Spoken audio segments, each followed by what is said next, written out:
Владимир пришел, все, пришел, хорошо. Доброе утро, уважаемые дамы и господа, уважаемые коллеги. Слышно меня? Нет, они не подключились еще. Вас слышно, Давид Георгиевич, здравствуйте. Здравствуйте.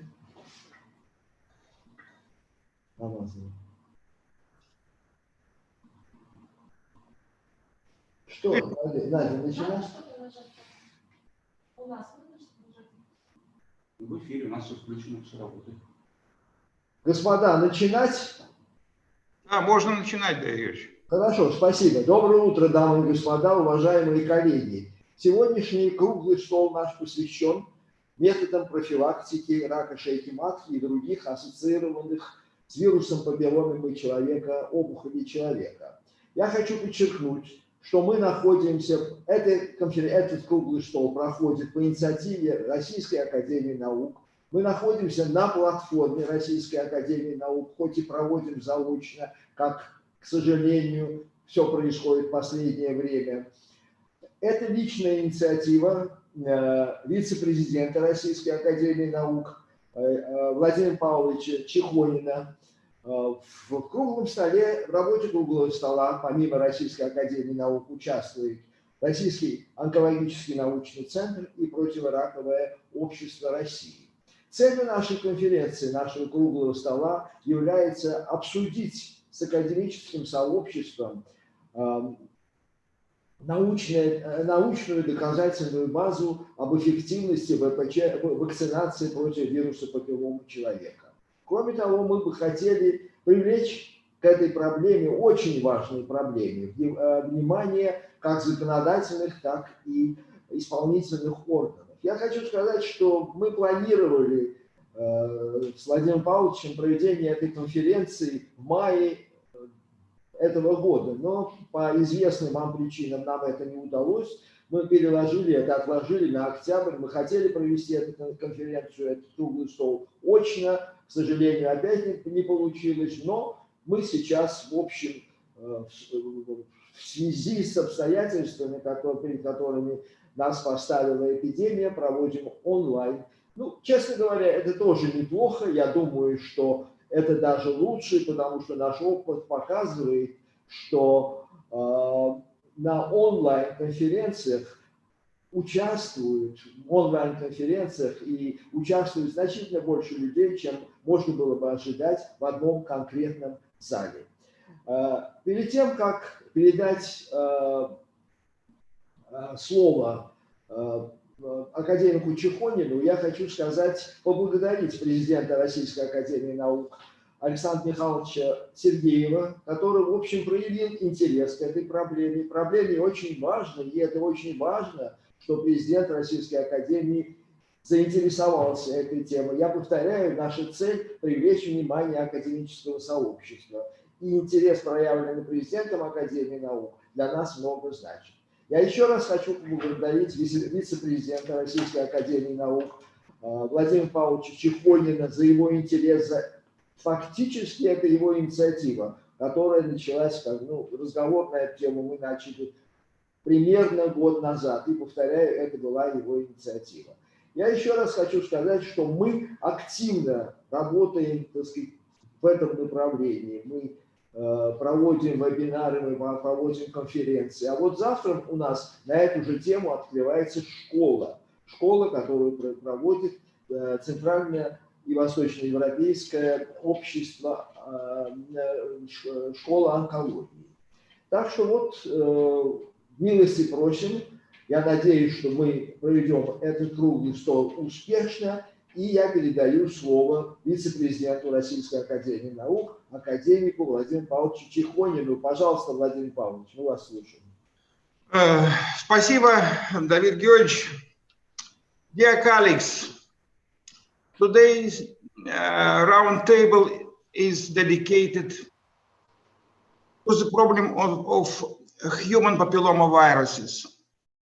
First of all, on behalf of the Russian Academy of Sciences, allow me to congratulate all the participants of this meeting on this undoubtedly significant event.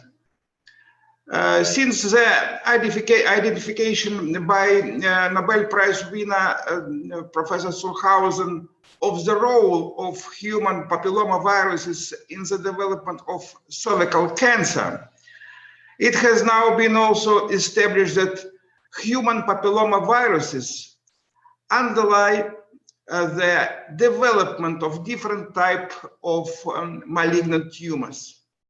According to the World Health Organization, more than 530,000 patients with cervical cancer are diagnosed annually in the world, which is 5% among all localizations. In the Russian Federation, in comparison with other developed countries, the incidence of cervical cancer remains quite high, 16.5 in 100,000 in the female population. As you can see, the problem is extremely urgent. Human papillomaviruses preventive vaccination program have been in place in many countries around the world since 2006, and their practical impact continues to grow. It's possible that the full effect of implementation of those programs will be reflected in the rates of productive cancers only in several decades. No cancer has such a dynamic, especially among relatively young people under 50. If action is not taken, cervical cancer will soon claim 10 maybe of thousands of women every year. Given the high prevalence of human papillomavirus infection is significant contribution to the structure of morbidity and mortality in women from cancer. It becomes clear that this problem needs to be addressed to the state level. I'm absolutely sure that vaccines can significantly reduce the global burden of human papillomavirus-associated diseases. In conclusion, I would like to wish all the participants of the meeting health and fruitful work for the health of our society. Thank you very much. Давид Георгиевич, продолжайте, пожалуйста. Да, спасибо. Спасибо за вступительное слово, очень важное. Я в своем вступительном слове, в общем, забыл сказать, что у нас в круглом столе участвуют международные эксперты высочайшего уровня. Это действительно, так сказать, если можно сказать, выразиться словами, так сказать, это звезды, научные звезды, работающие в этой области, в области эпидемиологии злокачественных опухолей и конкретно в области связи между ВПЧ, этиологической связи между вирусом папилломы человека и злокачественными опухолями и оценки эффективности вакцинации. Теперь я перейду к своему выступлению. Нет, не то. Открой.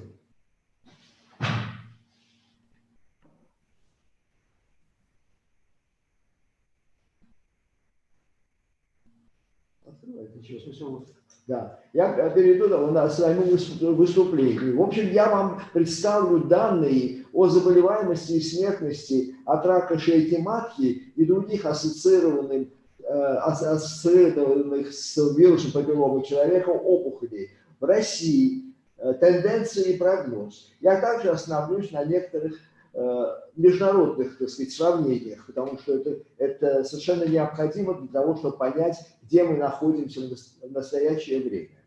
Значит, на этом слайде вы видите показатели смертности от рака шейки матки в мире. Я хочу обратить ваше внимание, что вот Российская Федерация находится где-то здесь. Вроде бы не очень, так сказать, высокая смертность, но я вас уверяю, что вот посмотрите, здесь в этом списке, на этом графике мы не видим в принципе ни одной развитой страны.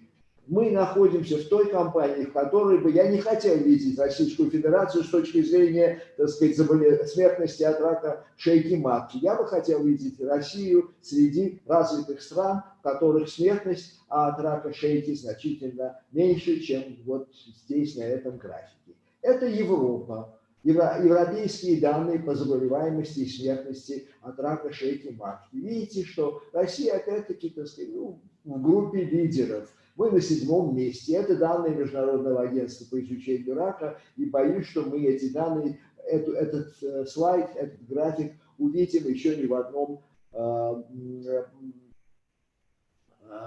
одной лекции. Будут показывать наши коллеги тоже. Это опять-таки данные Международного агентства по изучению рака.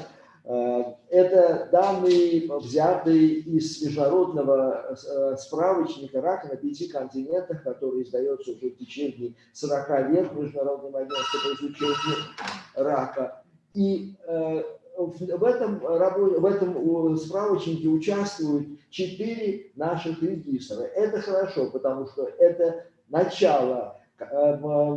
Участие в этом регистре, в этом справочнике допускается только для регистров, у которых очень хорошая система регистрации и обработки данных.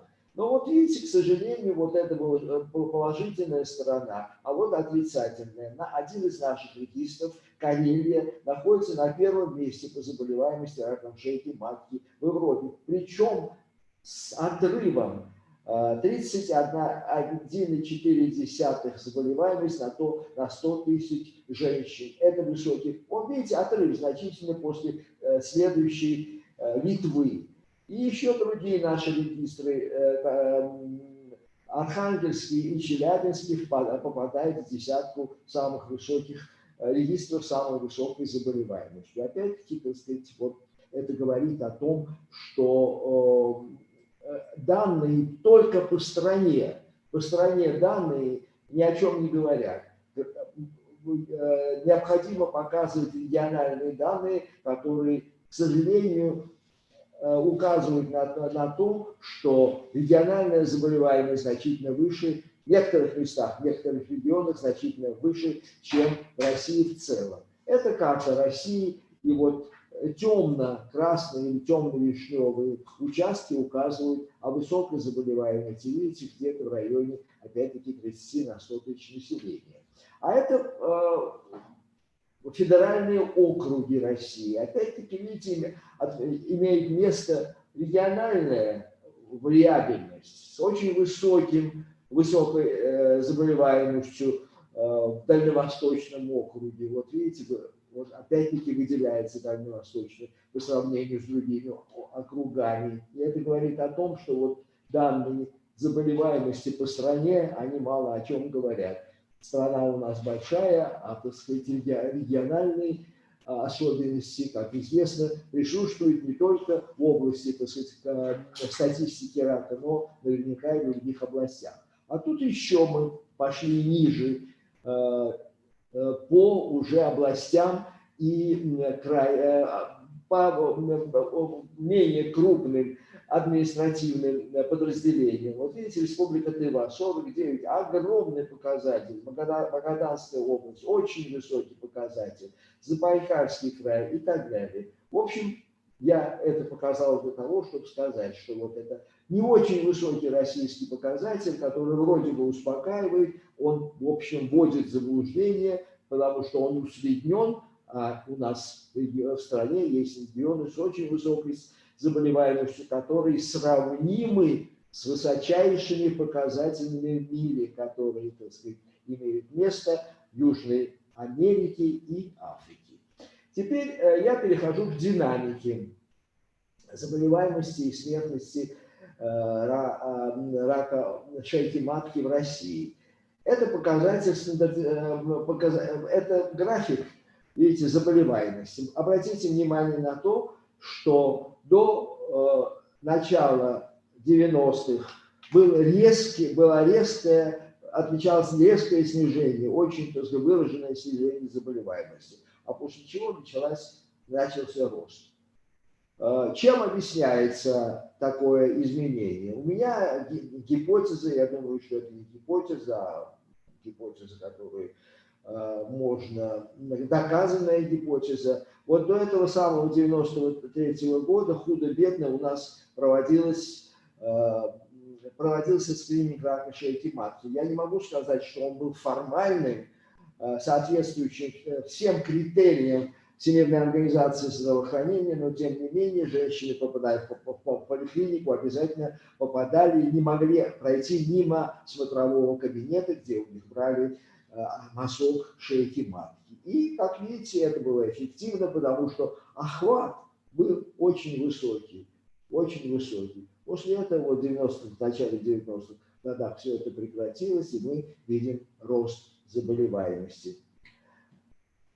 Это повозрастная динамика заболеваемости с прогнозом. Видите, фактически повозрастная динамика повторяет то, что мы видели по динамике для всех возрастов. Я хочу обратить внимание, что для некоторых возрастных групп от 40, 49, 50, 59 отмечается рост и прогнозируется рост заболеваемости до 30-го года. Это динамика смертности. На этот раз я решил вам показать динамику смертности в России. Вот эта жирная красная кривая в сравнении с некоторыми странами Европы, Соединенными Штатами Америки и Японии. Как вы видите, вот красная наша жирная кривая повторяет динамику заболеваемости, которую я вам показывал, снижение, потом резкие изменения направления и некоторый рост, который, конечно, значительно меньше, чем рост заболеваемости, но все-таки небольшой рост отмечается. Во всех остальных странах, здесь присутствующих, продемонстрированных, в Польше, Венгрии, Польше, Великобритании, Франции, в общем, везде, во всех странах, которые здесь присутствуют, имеет место снижение заболеваемости. Мы в этом отличаемся от стран, которые представлены на этом графике. Это динамика по возрастной смертности. Опять-таки она повторяет форму кривой динамики всех возрастов. Я хочу обратить ваше внимание, что тут тоже имеет место в отдельных возрастных группах рост смертности, чего мы не видим, значительный рост смертности, чего мы не видим, когда демонстрируем, когда анализируем смертность для всех возрастов. Поэтому очень важно анализировать динамику, вообще статистику различными методами, потому что один метод никогда на вопрос не отвечает, а если отвечает, этот ответ может вводить в заблуждение. Это так называемый когортный метод. Это очень важный метод. И здесь представлена динамика смертности от рака шейки матки в зависимости от года рождения. Я хочу обратить ваше внимание, что самая низкая смертность во всех когортах была среди женщин, рожденных около 40-х годов, между 38 и 40-ми годами. Видите, во всех возрастных группах смертность ниже именно у женщин, рожденных в это время. После этого, видите, смертность растет. И это опять-таки говорит о том, что эти когорты, так сказать, последующие попали в период времени, когда контроль рака шейки матки был недостаточным.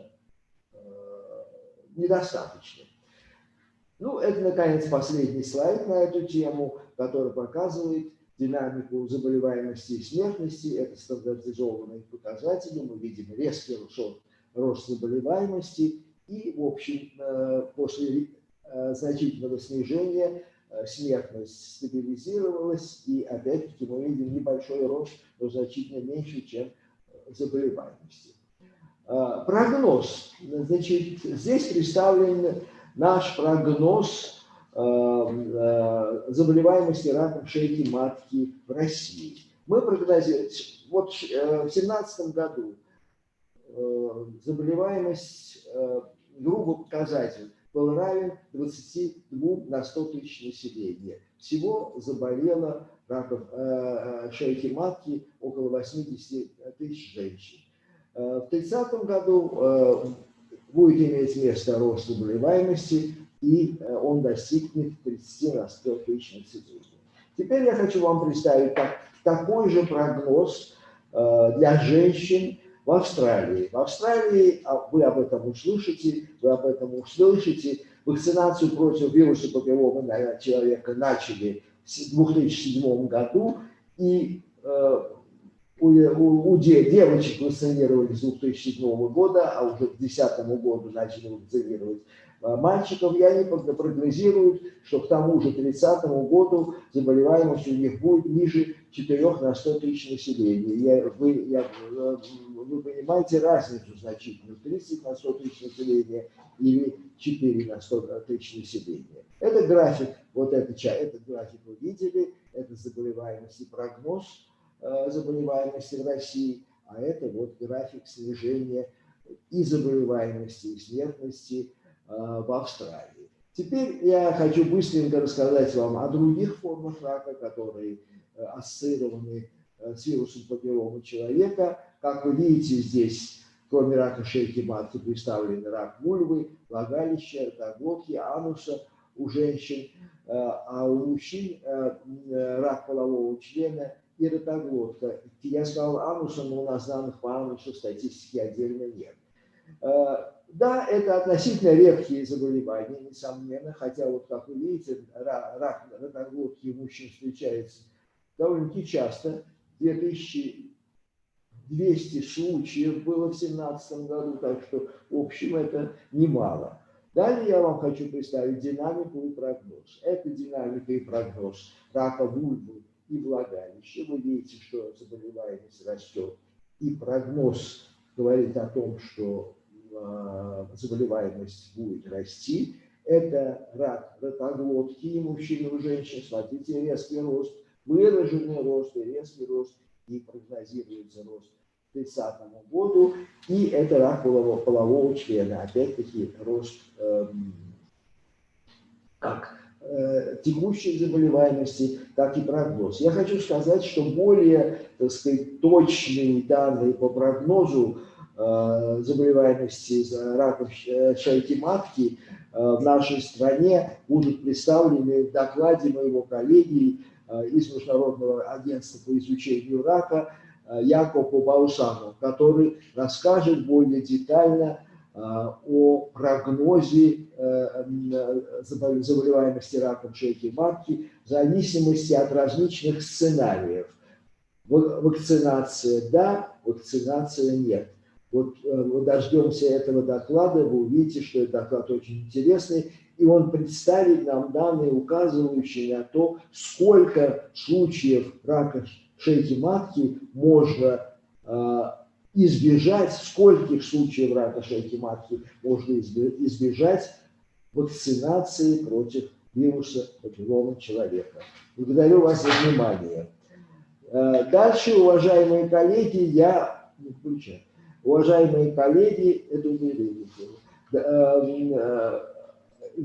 хочу представить вам нашего коллегу, директора Международного агентства по изучению рака Элизабет Вайдерпас. Элизабет является не только директором и замечательным организатором работы в Международном агентстве по изучению рака. Как вы знаете, это агентство является дочерней организацией Всемирной организации здравоохранения. Это фактически научный институт, научное учреждение, в котором проводится оценка канцерогенности тех или иных факторов и оценка эффективности тех или иных профилактических мероприятий. Кроме всего прочего, кроме того, что Элизабет является директором этого учреждения, она признанный эксперт ученый-эпидемиолог, и она конкретно много лет работает, у нее есть публикации очень серьезные в области эффективности вакцинопрофилактики рака шейки матки и других ассоциированных с вирусом папилломы человека форм рака. Я передаю микрофон Элизабет Вайдерпас. Спасибо.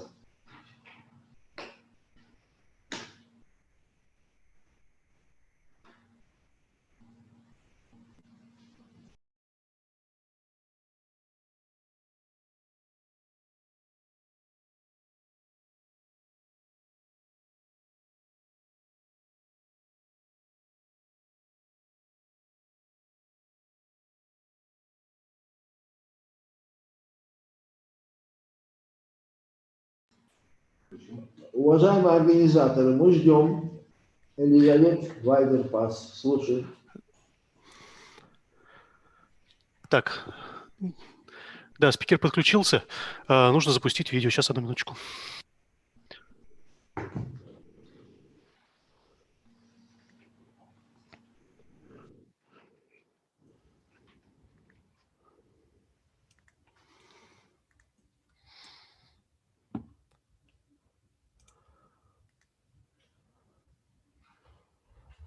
Good afternoon, ladies and gentlemen. It's a great pleasure for me to be here today. Director of the International Agency for Research on Cancer in Lyon, France. The title of my talk today is The Impact of HPV Vaccination in Reducing the Burden of HPV-Related Disease is Compelling. It's established that HPV is the necessary cause of cervical cancer. Two HPV types, 16 and 18, cause 70% of cervical cancers and precancerous cervical lesions. The result of this IARC meta-analysis showed that approximately 75% of cervical cancer cases are caused by HPV 16 and 18 in different regions of the world. By scaling up HPV vaccination, we can eliminate cervical cancer in the world. Specifically in Russia, 79% of the total number of new cancer cases when we combine cervical or the anogenital head and neck cancers overall were attributed to HPV 16 or 18, while 76% of the total number of new cervical cancer cases were attributed to these two types, 16 and 18. Before moving to population-level impact, I think it's useful to summarize data from the large regulatory clinical trials.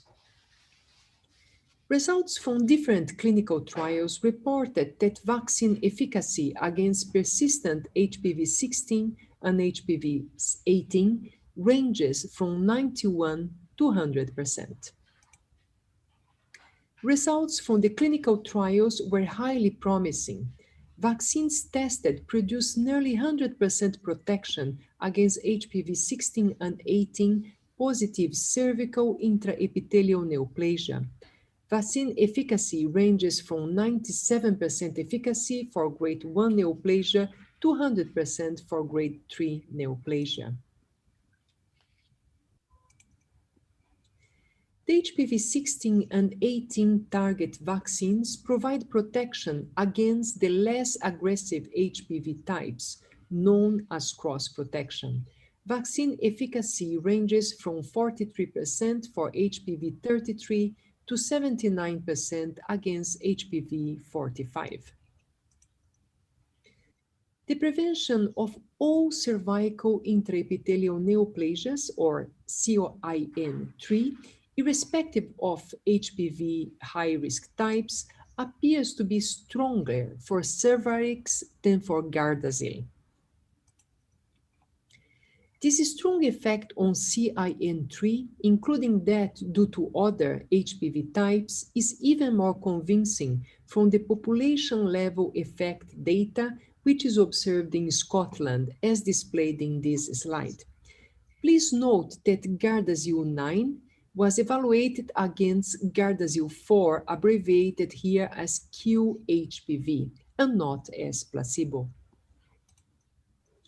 HPV vaccine was highly effective against vulval and vaginal high-grade intraepithelial neoplasias, abbreviated in this slide as VIN2 or 3 or VAIN 2 and 3, vulval and vaginal high-grade intraepithelial neoplasias, respectively.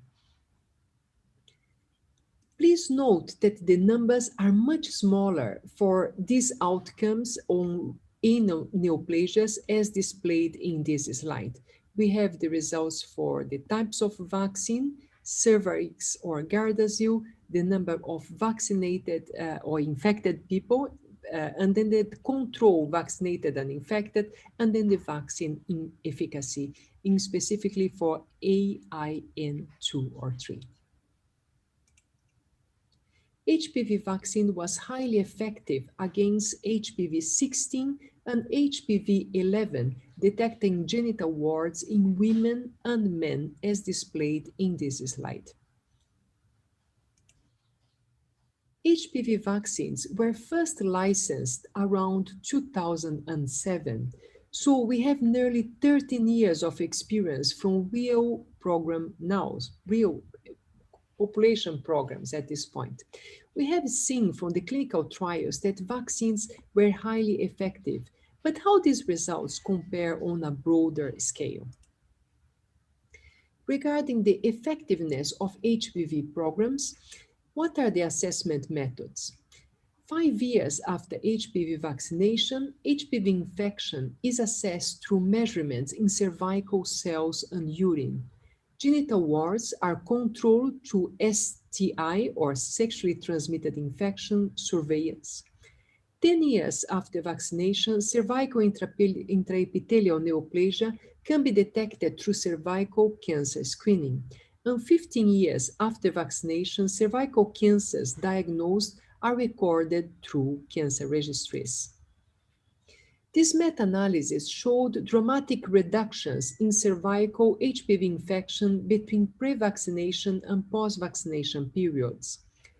Data are from HPV 16 and 18 and HPV 6, 11, 16, and 18, targeting programs only.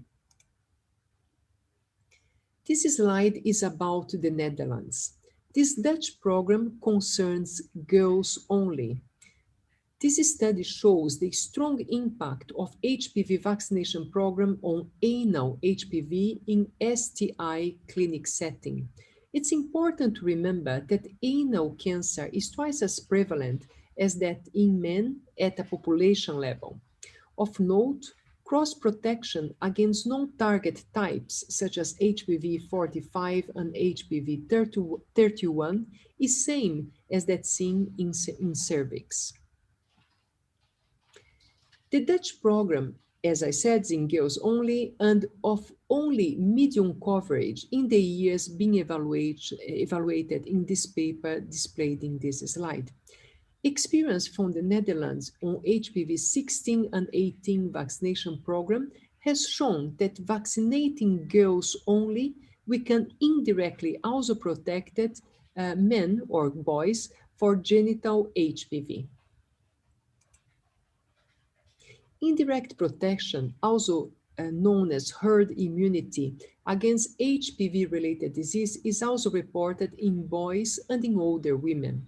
This effect gets stronger over time for vaccination due to increased representation of girls vaccinated at younger age and increased herd immunity. Note that these graphs show vaccinated impact in girls-only programs. Highest in those settings with high coverage in the first part of the figure, and then in the second part, it shows the improvement over time for vaccination because girls increasing representing those vaccinated prior to sexual activity and also increasing herd immunity effects. And third, it shows evidence of herd immunity in older women between ages 25 and 29 years, among whom most were unvaccinated. And the fourth part of the graph shows also herd immunity in boys. Genital warts are almost eliminated in both girls and boys after 5 years. This is perhaps truly a better than expected finding. Only Gardasil, which contains HPV 6 and 11, was expected to have impact on genital warts. It is still not clear how this is working. This is possibly to the special adjuvant included in the bivalent vaccine, or because that some genital warts are caused by HPV 16 and 18. So we see a reduction among of genital warts among women aged 15 to 19, and also a reduction among same age heterosexual young men. And this reduction in the Netherlands, as shown in this graph, is between 26 and 42%. Consistent evidence for reduction in cervical intraepithelial neoplasia, or CIN2+, that again are highest in young girls and increased in time from vaccination for the same reasons as I outlined for genital warts. Reduction in cervical cancer intraepithelial neoplasia are stronger in youngest women and also get stronger over time from vaccination. This is because vaccinated cohorts are increasingly those vaccinated at younger ages. Much of this data is still showing an impact of the catch-up cohorts, that means vaccinated at ages 13 to 18, among whom many girls have already initiated sexual activity and become infected. This data is about Scotland. Coverage in Scottish school-based program was very high. It's about 80%. These data show an almost complete elimination of cervical intraepithelial neoplasia, or CIN2+, in younger women being screened.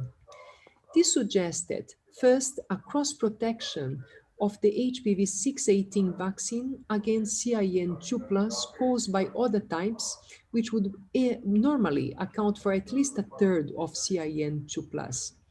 And second, herd immunity is protecting also the unvaccinated women. HPV vaccination reduces cervical cancer through vaccination.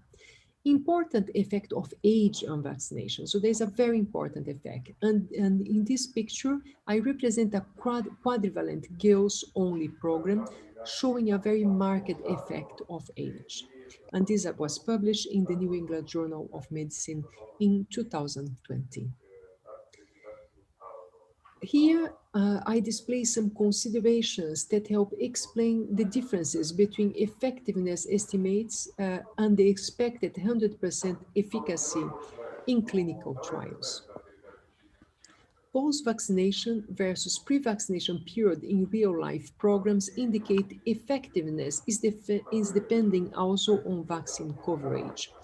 Most catch-up cohorts, that means for those vaccinated between ages 15 and 21 years, and some of whom were already sexually active at vaccination, indicates effectiveness is expected to increase further in cohorts of girls target prior sexual debut at ages 11 to 14.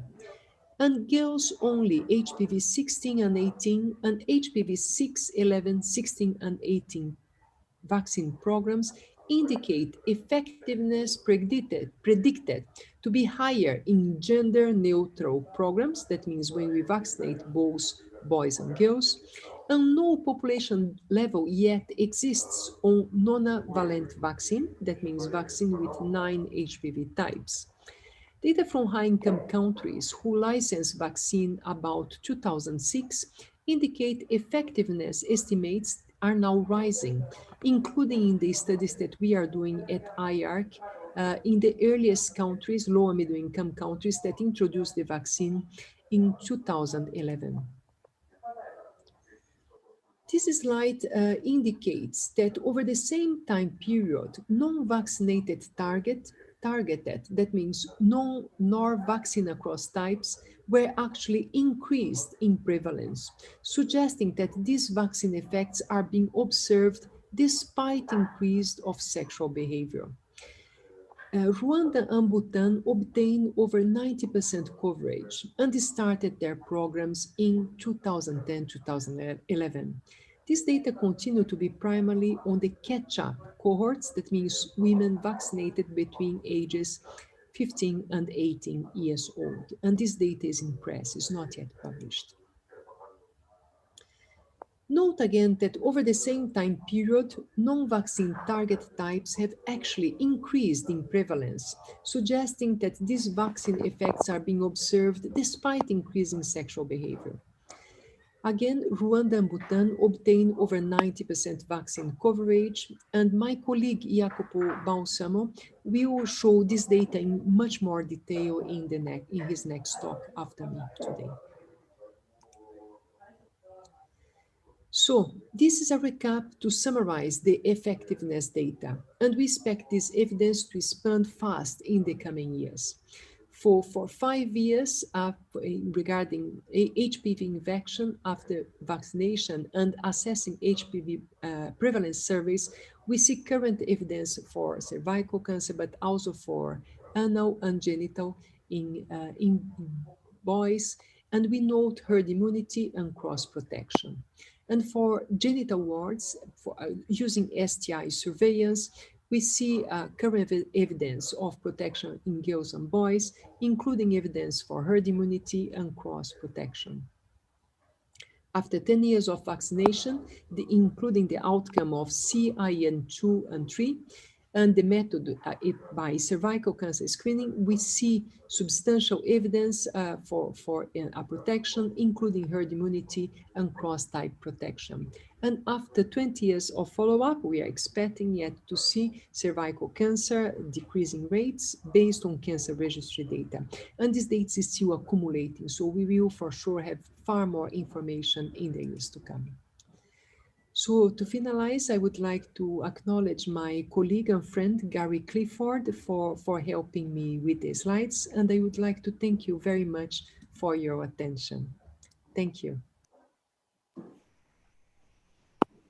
Большое спасибо доктору Вайдерпас за очень информативный. Большое спасибо доктору Вайдерпас за очень информативное выступление, доклад. Я хочу подчеркнуть, что доктор Вайдерпас нам рассказала, доказала эффективность вакцины на различных этапах ее тестирования, рандомизированных клинических исследованиях. Далее в жизни, в поле, в национальных программах. И показала, что доказана эффективность этих вакцин, снижение инфицированности, снижение предраковых изменений шейки матки и других органов, которые являются, других форм рака, которые причинно связаны с вирусами папилломы человека, и доказала, что в общем через 20 лет мы получим еще, после начала вакцинации, имеется в виду 2007 года, мы получим убедительные данные о том, что вакцинация снижает риск развития рака шейки матки и других опухолей, ассоциированных с вирусом папилломы человека. Далее позвольте мне предоставить слово профессору Йоакиму Дильнеру. Профессор Дильнер является научным директором или директором по науке Каролинского института Швеции и директором Центра по изучению рака шейки матки. Пожалуйста, профессор Дильнер. Профессор Дильнер, we are listening to you.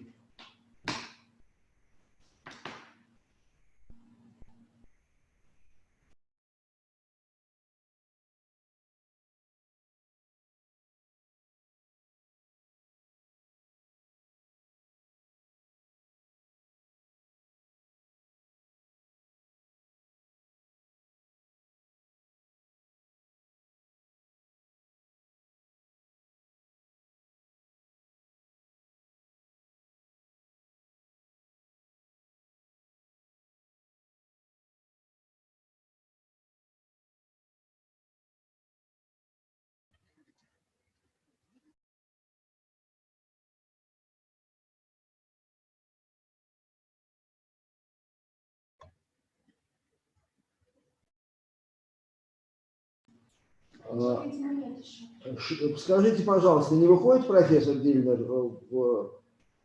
Если, да, мы немного впереди нашего, так сказать, расписания, не немного, а значительно впереди нашего расписания. Так что я, насколько знаю, профессор доктор Баусану нас слушает. И давайте узнаем, есть ли он в эфире, и тогда пустим запись его сейчас. А профессора Дильнера, так сказать, чуть-чуть отложим тогда.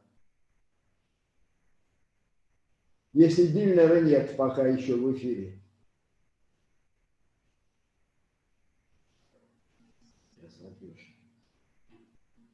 Ну что-то быстро, да, двигаемся, так я понимаю.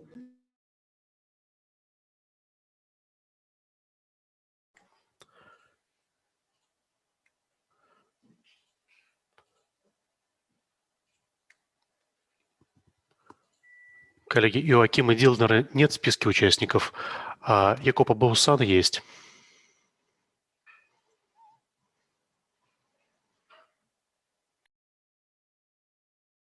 У вас выключен микрофон.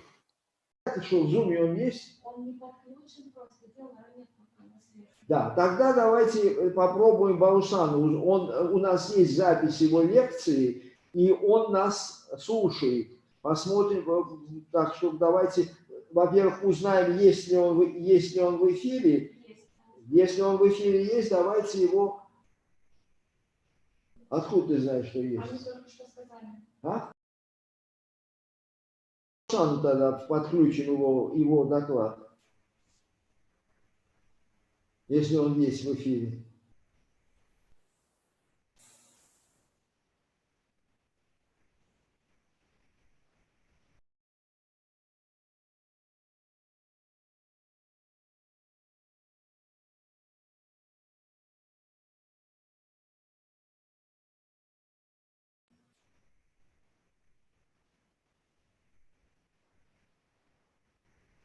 Hello, do I have to speak? I cannot hear you. David, I have sent you the... Yes, I know that you said. I'm saying that they should use the recorded lecture, your recorded lecture. Yes, because my They connection is very bad. Don't worry, I just wanted to be sure that you are around. That's it. I am here. Otherwise we have your recorded lecture and they will show them. Okay.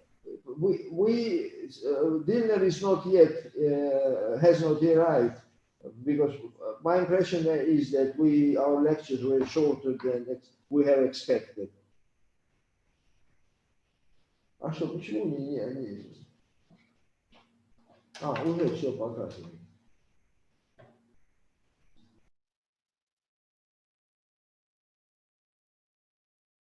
Morning. My name is Jacopo Bausano. I work as a medical epidemiologist at the International Agency for Research on Cancer in Lyon, France. And I will give a presentation on the projection on cervical cancer incidence in the cohorts of vaccinated and unvaccinated Russian women. I want to thank the organizers for this invitation to the International Round Table. I have no conflict of interest to disclose. And so projections are based on predictive modeling as a tool to support public health decision making. Now, predictive modeling is a set of quantitative techniques of different levels of statistical and mathematical complexity used to draw projections.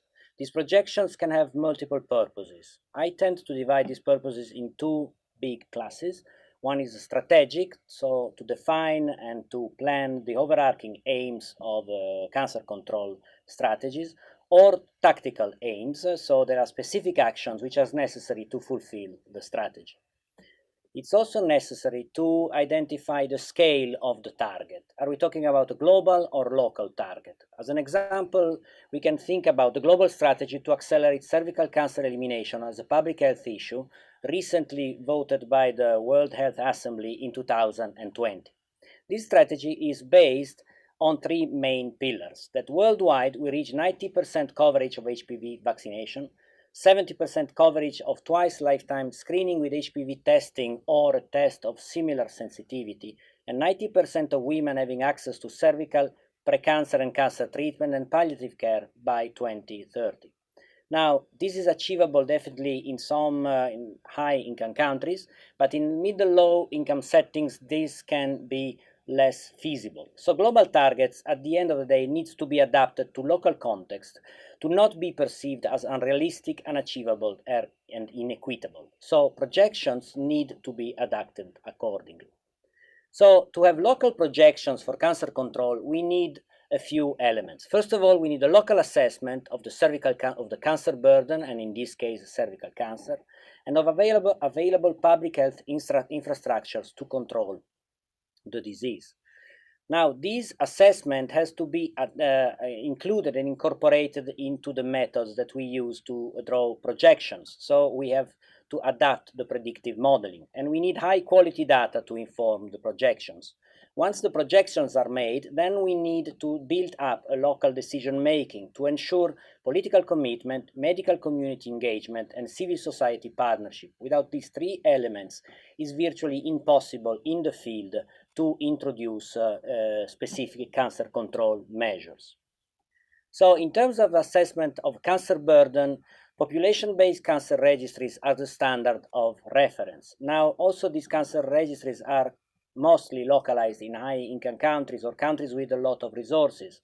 Russia has a network of cancer registries. 4 of these are included in CI-FI, which is a repository coordinated at IARC with the best cancer registries in the world, and can provide valid information on local burden of cancers necessary to identify achievable targets for local cancer control. Information, this kind of information, but other also, are used to extrapolate the country burden specific that we can identify in every single country. Of course, that depends on the data we have, so we have different level of quality according to each setting.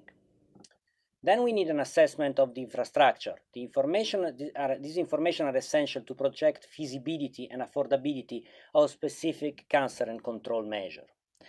Initially, we need information about the vaccination program, in particularly indicators of performance and indicators of recurring and non-recurring costs. These are normally can be normally obtained from the expanded program of immunization in one country.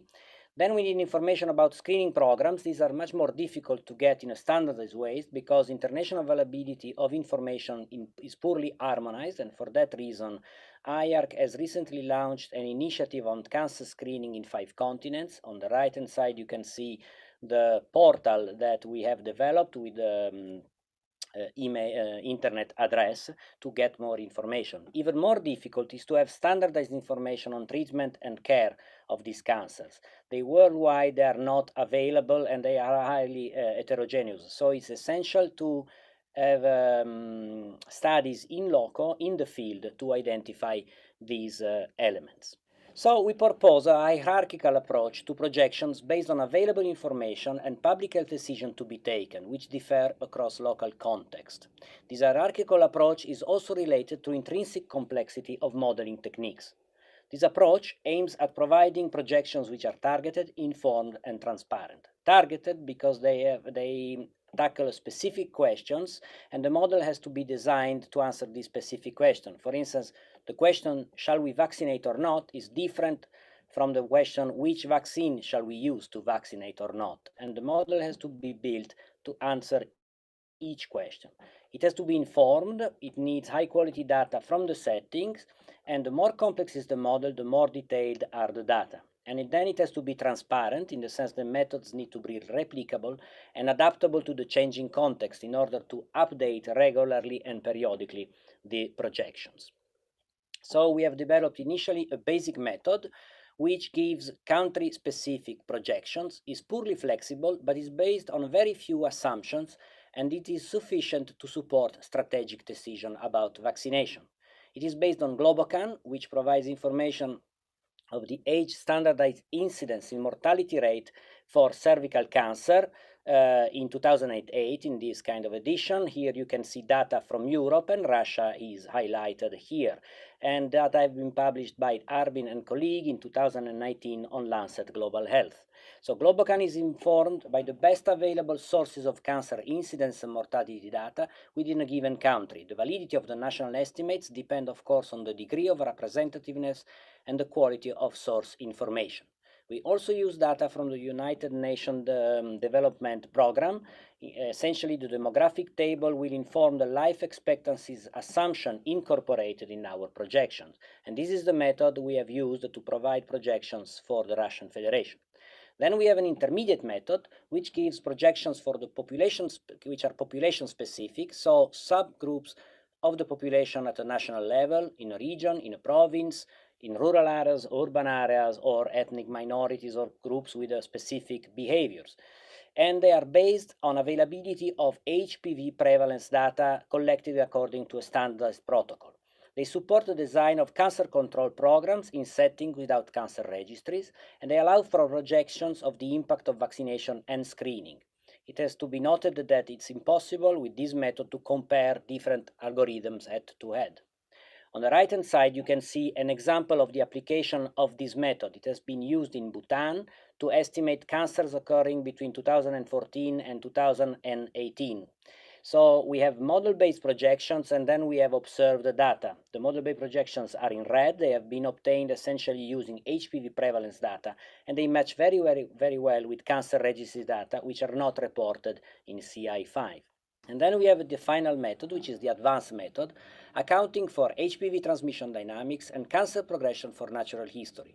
It is highly flexible, but it's complex to use and highly demanding in terms of data to inform the model. However, it allows for direct comparison of vaccination and screening algorithm, and it is ideal to fine-tune vaccination and screening introduction, management, and evaluation. On the right side, you can again see an example of what we have done with similar method in Sweden. We have estimated the percentage reduction attributable to vaccination of the prevalence of human papillomavirus 16 and 18 among women aged 15 to 34. We have assessed the impact of vaccination on the vertical axis over time or 4 different possible vaccination strategies. The light gray lines denote strategies in which we vaccinate only women here, and then the dark lines denote strategies in which we vaccinate also boys, and for each one we have estimated what was the impact and when it occurred. Of course, this kind of estimation can then be combined with the resources necessary to implement each one of them, and then it's possible to draw some operational conclusion on what kind of strategies to implement in a specific setting. Now, here we have some projections made for the Russian Federation using the basic method. We have calculated the expected burden of cervical cancer in absence of HPV vaccination and the effect of vaccination with different levels of impact and different types of vaccine. Among women born between 2005 and 2014. These are girls that today have between 5 and 15 years of age and are still eligible for HPV vaccination. This method also allows for international comparison. For instance, in the figure below, you can see that for one birth cohort only, we expect approximately between 13 and 14,000 cases of cancer and in absence of vaccination. And if we introduce vaccination with an ideal coverage, then we can prevent about 75 to 80% of all cases. Here, Russia is compared to other big players in the world, India, China, South Africa, and Brazil. And of course, the burden of cancer depends on the size of the population and the incidence of cancer in a specific country. It's also interesting to have an idea of what is going to be the age distribution of these cancers. Well, what we see here in this graph is that the age distribution that we expect in birth cohort born between 2005 and 2014 is not significantly different from the age distribution that we see today in 2018.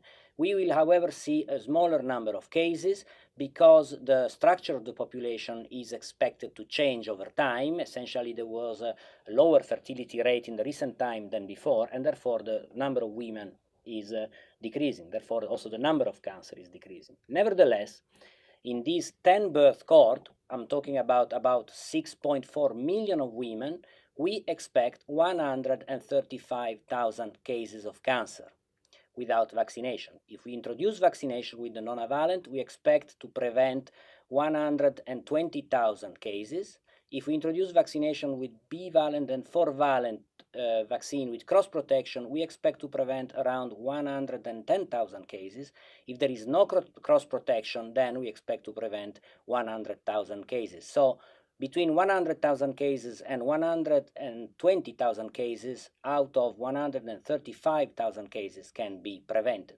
The number of preventable cases through vaccination has to be calculated reducing the incidence of cervical cancer proportionally according to the relative contribution of each HPV type to the cancer incidence.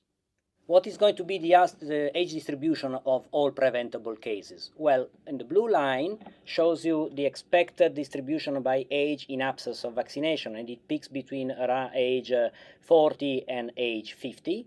And then if you introduce vaccination, then you have a dramatic decrease of this peak. Now, I want you to understand that basically 50% of all cases will occur before age 50 years of age of the woman.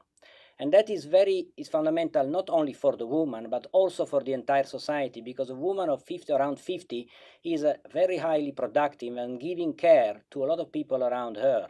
And this can have a dramatic impact on the society around her. So vaccination protect her and protect also the society around her. So can we have more detailed projections? Well, not using this basic method, because we use the data we had available. But with high quality data available, we can go beyond this production. So basic method proposed above allows for high level projection, but cannot be used to assess the consequences of detailed or tactical decisions, such as which age group should we target, which gender should we target, which vaccine should be introduced, which delivery strategy would work better, and what strategy is most cost effective and provide the highest return of investment in the Russian context. The intermediate method presented before, given suitable data, allows to focus on population subgroups, as I said before, allows to assess also the impact of cervical cancer screening, but does not allow for a direct comparison of control strategies.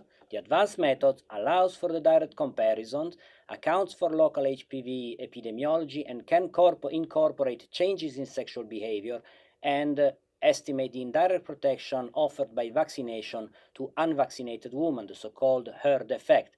Also, alternative cancer control measures can be evaluated, but is really driven by the data that we input in the model, and these data are not available at the moment. So I give you a few examples in these slides. So to answer the question of which vaccine and target population, Kendry and colleague have recently produced this paper and this map of some European countries in which they counted the number of HPV-related cancer cases among men and women in absence of HPV vaccination, that is the gray box here, under girls-only vaccination is the yellow box here, or under sexual-neutral HPV vaccination, and this is the box here, using either bivalent, quadrivalent vaccine or the nonavalent vaccine.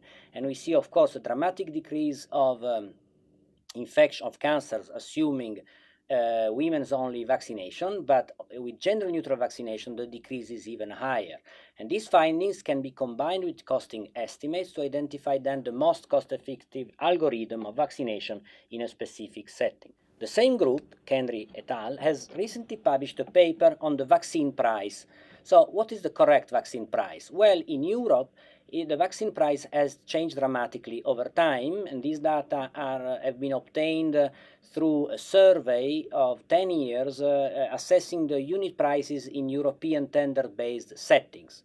There was a strong reduction in price over time, essentially both the bivalent, which is denoted in red here, and the curves on the left-hand side in red, and the green line is the quadrivalent. They decreased their price and then they plateaued. There are not enough data for the nonavalent.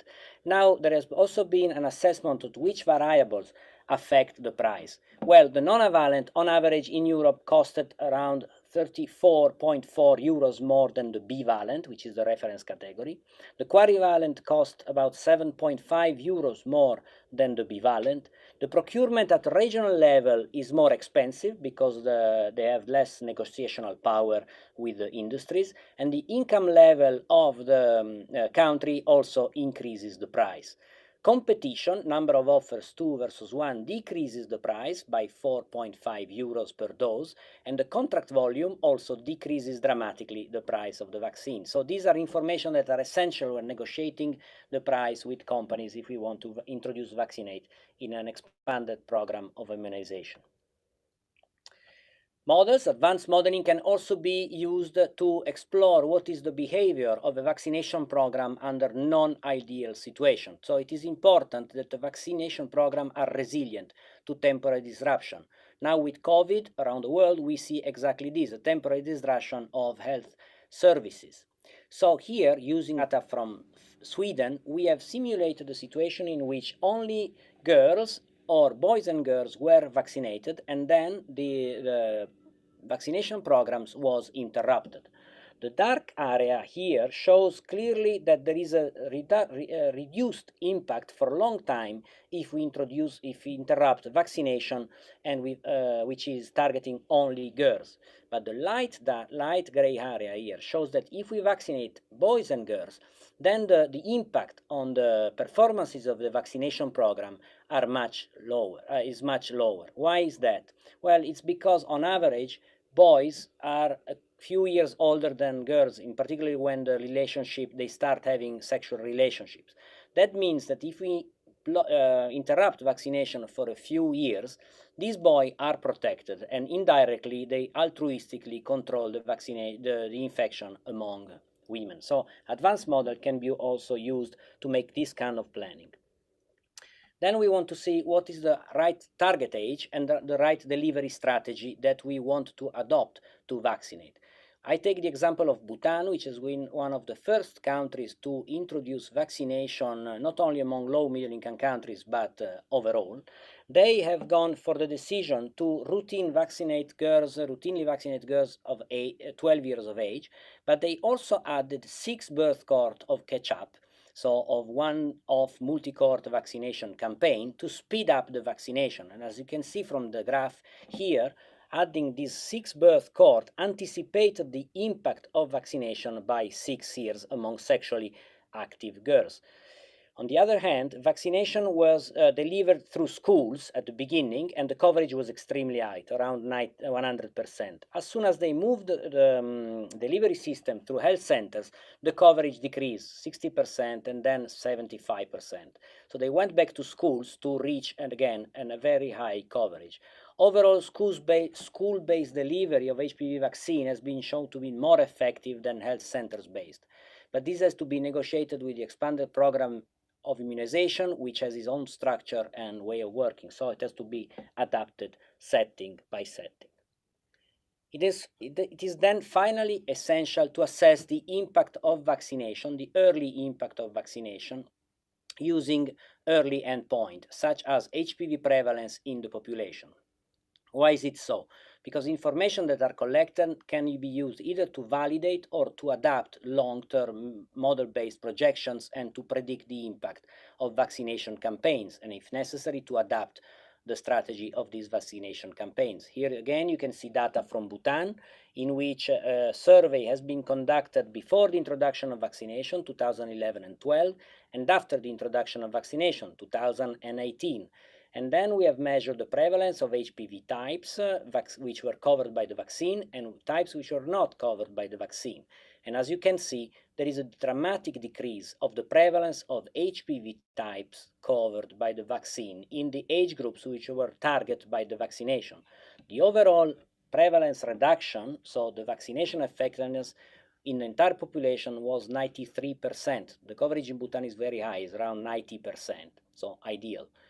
And the reduction of prevalence among unvaccinated women, this 10% of unvaccinated, was still very high, 88%, due to a high, strong herd effect. So this reassured a lot the public health authorities of Bhutan, and essentially confirmed that the way they have designed their own program works pretty well. Now they are going on for introducing also boys vaccination. Of course, at a certain moment, in some settings, it will be possible to go beyond projections and work with actual data. These data have been recently published, very recently published from Sweden. So there was a nesting of the data from population-based vaccination registries and cervical cancer registries, and this provides the ultimate evidence of the impact of vaccination in the population. However, these kind of registries are highly demanding. They are only at the moment available in very, very well-equipped settings, and therefore long-term predictions and modeling will still be available, useful for the future to assess the overall impact on cancer. So in conclusion, based on the estimates obtained with the basic method, we expect that in the Russian Federation that we will have approximately 135,000 cervical cancer cases among women born between 2005 and 2014 in absence of vaccination. Between 100,000 and to 120,000 cases are preventable through vaccine types and vaccine efficacy. More detailed subnational and population-specific projection of future cervical cancer burden and impact of vaccination can be obtained using the intermediate method, if data are available, in particular from standardized age-specific HPV prevalence surveys. Direct comparison of vaccination and screening strategies, along with return of investment analysis, can be performed using the advanced method, again, if suitable data are available. The advanced methods also allow to fine-tune operational decisions, such as the identification of age and gender target groups and the selection of vaccine delivery strategy. So at the end, I want to acknowledge and thank Professor David Zarize for the invitation to give me this presentation and for helpful discussions we had over time to frame this presentation. And then I want to thank for technical advice my group and other groups at the IARC and the funding agencies, in particular the EU Consortium, Risk Consortium, the Belinda Gates Foundation, and the Canadian Institute for Health Research Foundation. Thank you very much.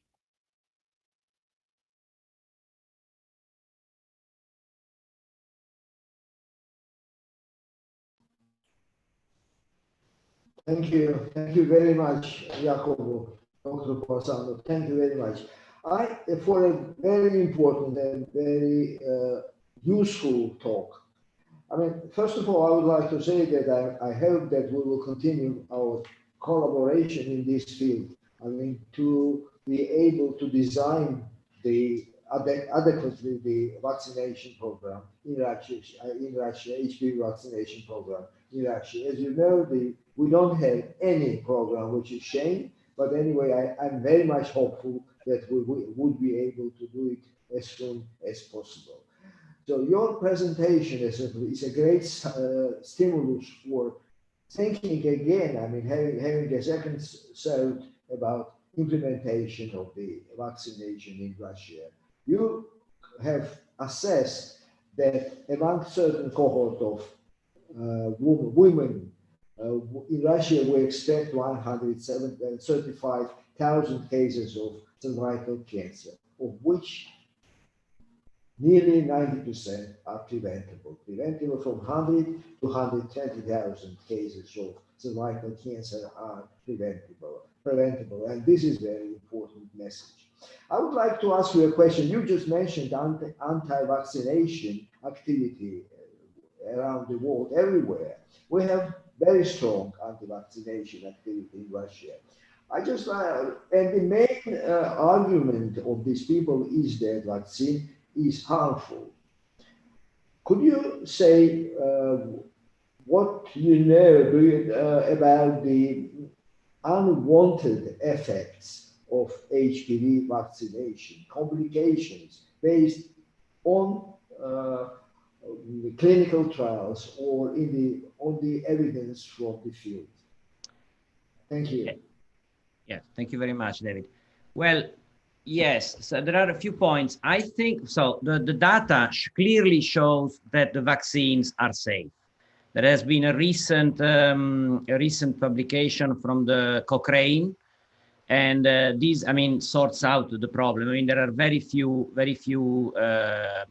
let's say, adverse cases, and in most of the cases, they are not directly related to the vaccine. So the vaccines are safe.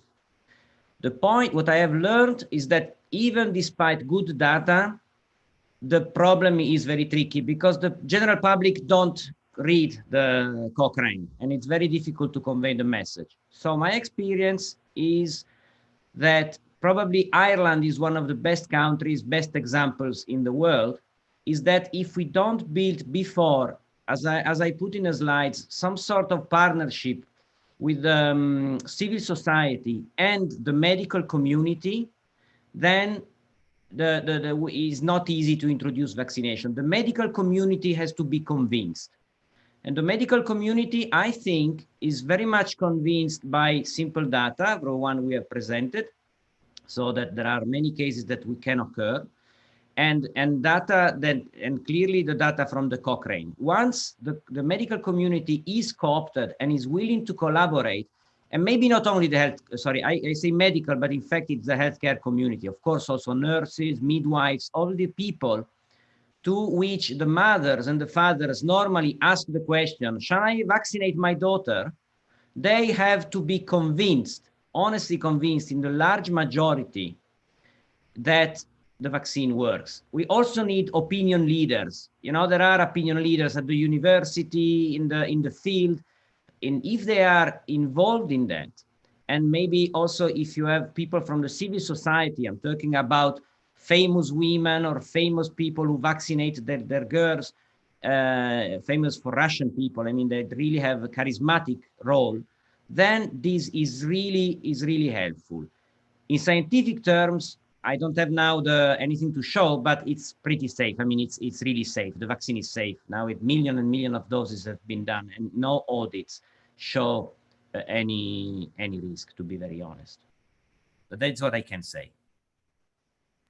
Thank you. Thank you very much again for very useful presentation. And again, I repeat that I hope very much that we continue collaboration with International Agency for Research on Cancer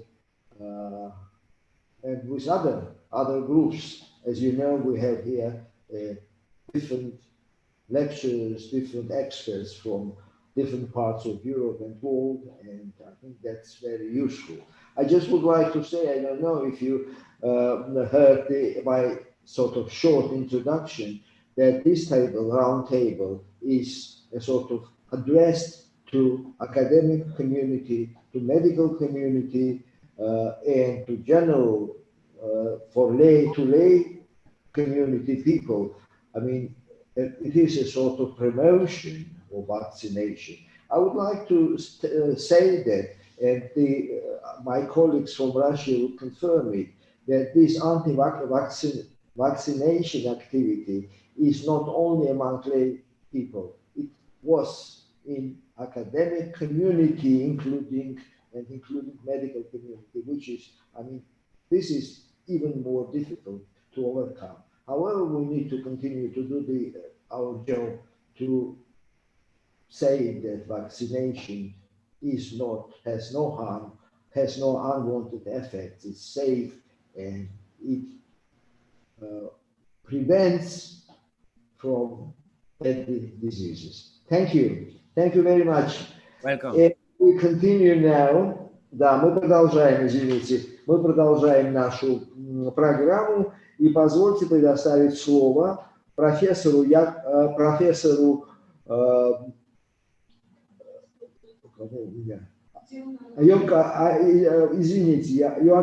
Дильнеру. Профессор Дильнер является директором по науке Каролинского института Швеции, и в то же время там же он является директором Центра изучения рака шейки матки. Please, Professor Dillner. Thank you very much for the introduction and for inviting me to speak here on my favorite subject, which is the prevention of human papillomavirus and the human papillomavirus associated cancers. I will be focusing on a concept that's called HPV faster, broadening the scope of cervical cancer prevention above what we are doing presently by combining vaccination and screening. As mentioned, I'm professor of infectious disease epidemiology at the Karolinska Institute in Stockholm, Sweden. I have no conflicts of interest. The global elimination of HPV, this is a clearly realistic goal. It's been pointed out in the scientific literature all the way since the 1990s. And there are no theoretical obstacles why this really shouldn't be possible to stop this infection. Actually, the theoretical grounds to stop HPV globally is better than what it was to eliminate polio. So it should be better this time. It's been declared already for some years by the WHO that global elimination of cervical cancer is a prioritized aim. And in 2018, this was really receiving worldwide attention, and Australia declared that they would be finished to have eliminated cervical cancer by 2028. The major strategies for cervical cancer elimination as we see it is first what's called catch-up vaccination. It is possible to stop the circulation of HPV by ensuring a high level of vaccination in schools. As the girls and boys grow older, the circulation of HPV will be stopped. But if you want it to be stopped as fast as possible, this can be augmented by catch-up vaccination.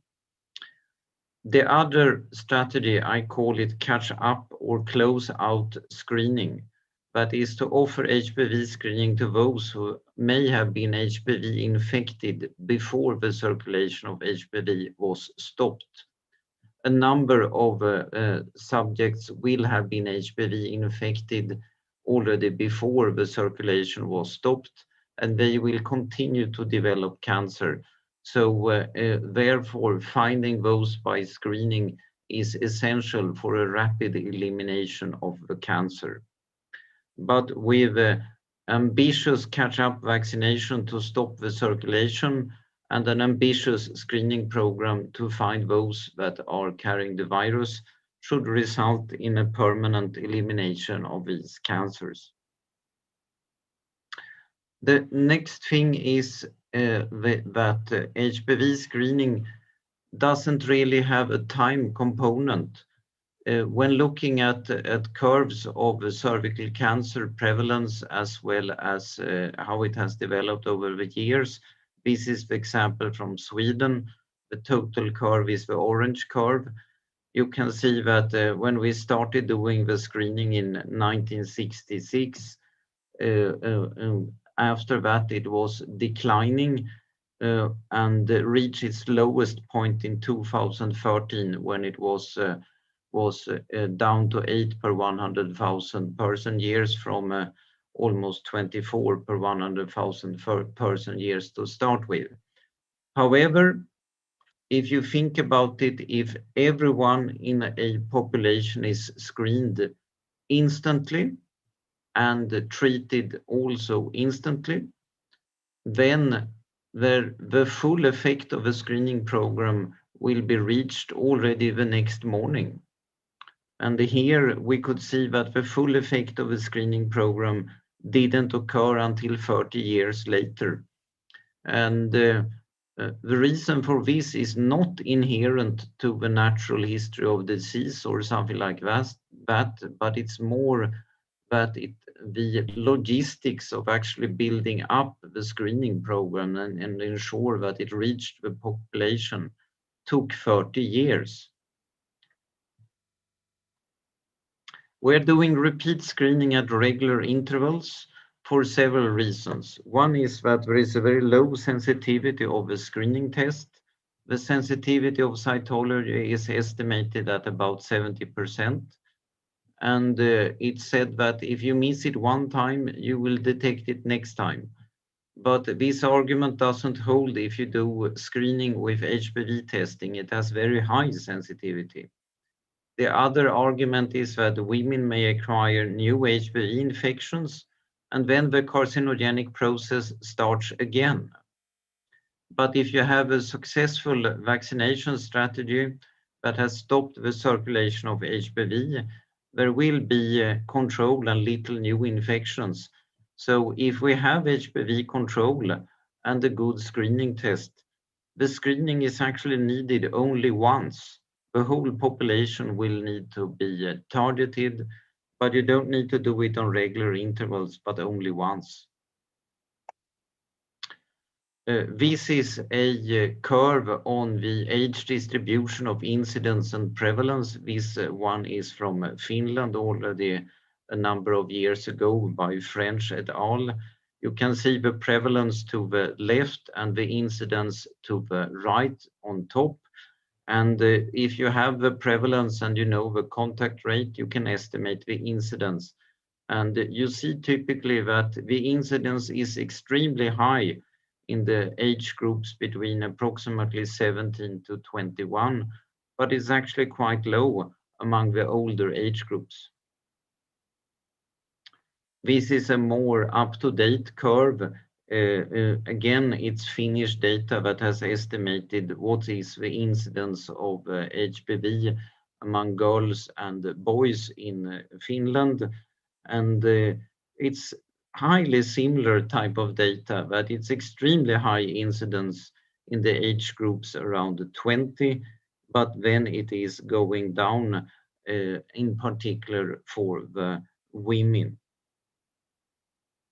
This is the incidence of HPV-16 in Sweden before vaccination, and I would like to in particular thank Jacopo Bausano for assisting us with this work.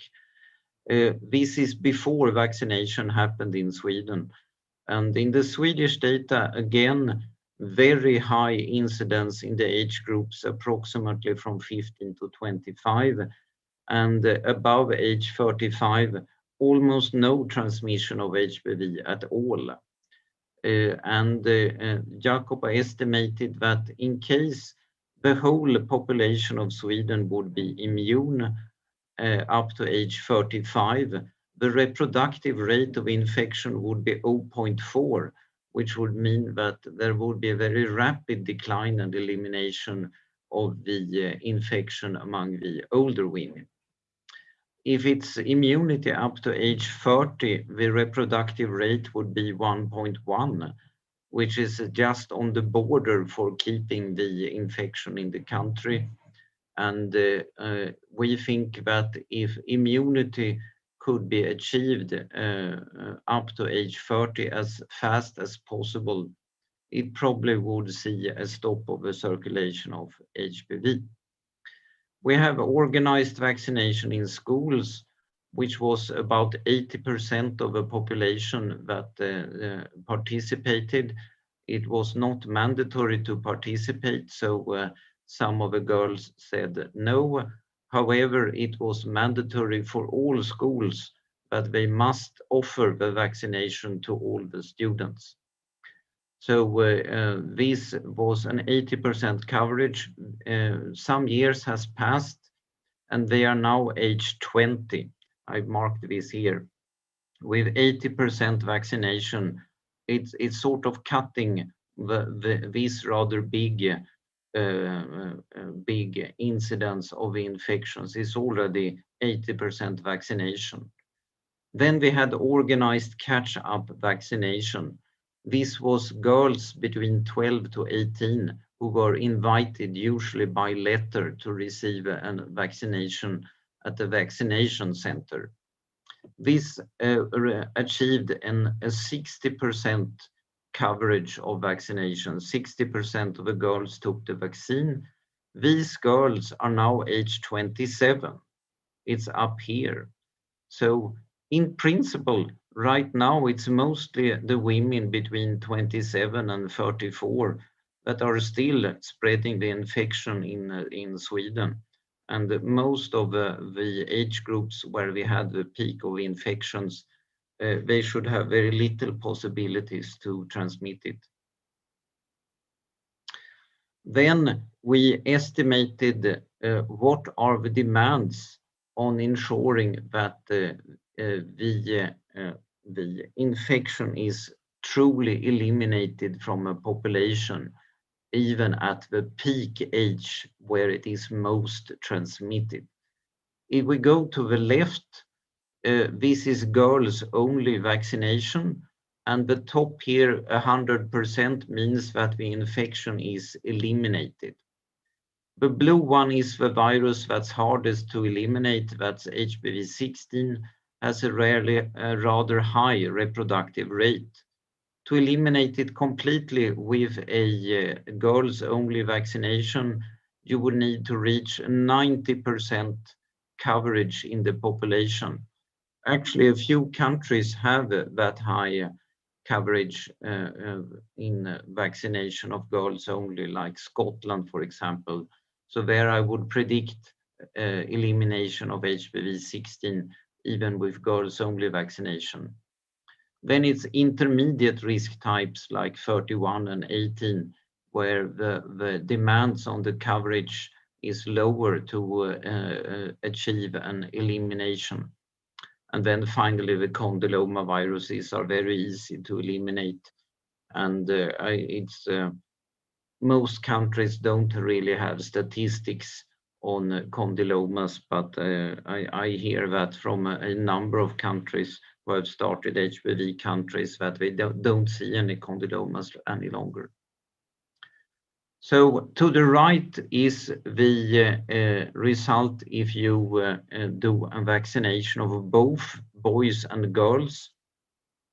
It's of course twice as many subjects who need the vaccine. However, you protect both the girls, and the girls are also protected because if they have contact with a boy, he will be immune and not transmit it to the girl. So therefore, the demands on elimination are much smaller in terms of coverage. You can see on the blue line, which is HPV-16, which is the one that's hardest to eliminate. Elimination is predicted already at a 70% coverage of boys and girls when they reach the peak age for transmission. So this is a type of data that has been presented to a lot of countries, and a number of countries have actually started doing this vaccination of both sexes in schools, where Sweden is one of them. And I think that with the 80% coverage that we are seeing, now that we are doing vaccination of boys and girls, I would be really surprised if HPV-16 can continue to be propagated in my country. So the next question is, which HPV types do we really need to control? That is also a little bit of a confusion in the literature, because people have understood that there exists a very large number of HPV types, more than 220, and that 13 of these types are classified as oncogenic by the IARC-WHO. However, the different HPV types have very different oncogenic potential. This has been clear from a number of meta-analyses by the IARC, but we have a recent addition to the literature, which is the result of a systematic HPV typing of all cervical cancers in Sweden during 10 years, where we combined the type data with the screening history data from the screening registry. And it turns out that a number of types that are potentially oncogenic they cause cancer only among women who never attend screening or are too old to be target of a screening program any longer. It seems like they can cause cancers only that are very slow growing. Whereas in the program, it's a very small number of viruses that are found in the cancers. You can see here on the screen detected cancers, it's strongly dominated by 16 and 18. The only other one that is common is HPV 45, and then some intermediate risks here, 31, 33, and 52. But it's like 12 cases in the whole of Sweden during 10 years. So it's very little, and you can see here that some other types like HPV 61 and 51, that's actually included in HPV tests nowadays. We didn't have a single case of invasive cervical cancer in the screening program in Sweden with these types for 10 years, not a single one. So to me, it seems that if we manage to eradicate HPV 16 and 18, most of the global health disease burden of cervical cancer would be eliminated. So I don't think we should be too worried about what will happen to the other types in addition to 16 and 18. Furthermore, there exists second generation vaccines with 9 types that will cover all these, both the high risk ones and the intermediate risk ones. So if you have a high population coverage with the second generation vaccine, it's really very little cancer risk left to worry about. So to summarize what I said on the eradication of HPV, and I think that vaccination of both sexes will manage to have an elimination from a country, maybe eventually eradicate it globally. If we have a population coverage of at least 70% for both sexes up to age 24, I would predict elimination. So this is one of the first papers from the 1990s. It came out not only until 2006, but it had actually very similar findings to our recent findings where we looked by different types. This paper was on HPV 16 on the demands for elimination. And it's already some countries are reporting that HPV 16 is becoming very rare, and HPV 6 seems to have been entirely eliminated already. This is a paper from Australia already several years ago. We also have recent data that we can see a real-life protection against cervical cancer rather rapidly after HPV vaccination. This is a recent paper in the New England Journal of Medicine, where we linked the vaccination registry in Sweden to the screening registry to see if women had developed cervical cancer, if they were vaccinated, if they were unvaccinated, and if they were vaccinated, if they had received it already before age 17 in schools or were part of the catch-up strategy. As can be seen here, there is almost no cases at all among the girls who were vaccinated in the schools. And here are the cases among the girls who were vaccinated in the catch-up strategies. And here are the adjusted odds ratios. It's an 88% protection if you vaccinate in schools, and a 53% protection if you vaccinate in the ages 17 to 30. So this is very strong protection, even though we vaccinated with the first generation vaccine containing only 16 and 18 among the oncogenic types. So I've been asked, how come it can be so strong? It's 88%, it's even more than what is supposed to be attributed to 16 and 18. but actually this is well in line with what we have seen in clinical trials. 16 and 18 cause the most fast growing cancers, and those are the ones that we are protecting against. So it's actually quite clear. There is one both a paper on clinical trials with protection against invasive cancer, and another one on a very high importance of 16-18 for invasive cancer, particularly among the young women. So I would actually have predicted this very high effectiveness of 16-18 vaccination. So a few words about screening among highly vaccinated birth cohorts.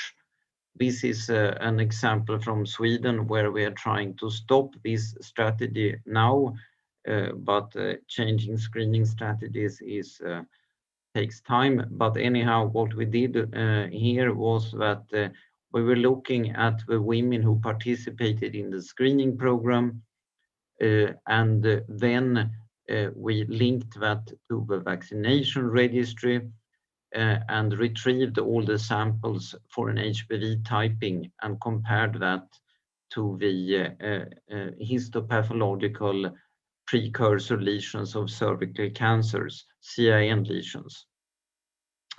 So in the age groups 23 to 26 who had a high vaccination coverage from the catch-up program, we find that CIN lesions are still found, but they don't contain the most carcinogenic HPV types any longer. We had 16 and 18 that used to be dominating in CIN lesions. They are very rare. We find only 4 such lesions. And among the control women, it's very rare that they have any 16 or 18 any longer. It's not quite eliminated, but almost.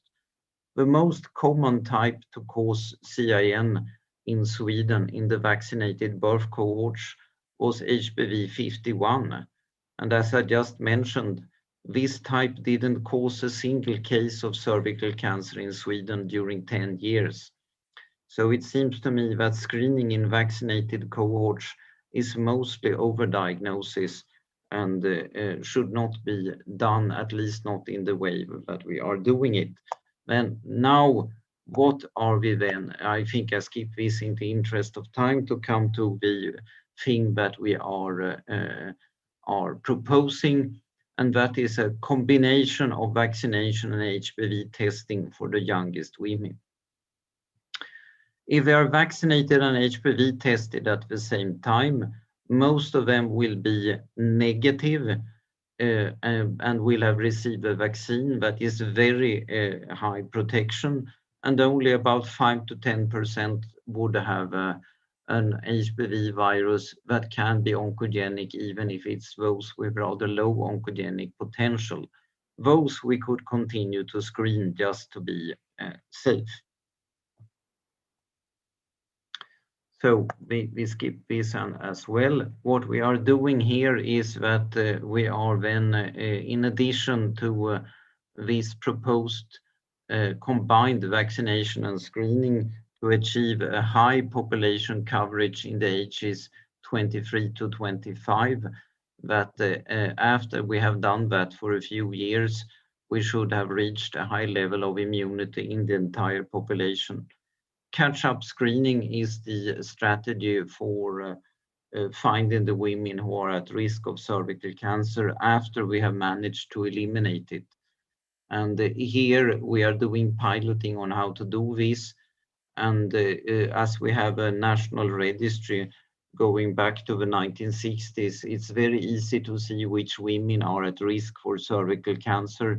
For example, if you have always attended and you have normal smears, your risk is for cervical cancer is only 1 per 100,000 women, and already at an elimination threshold.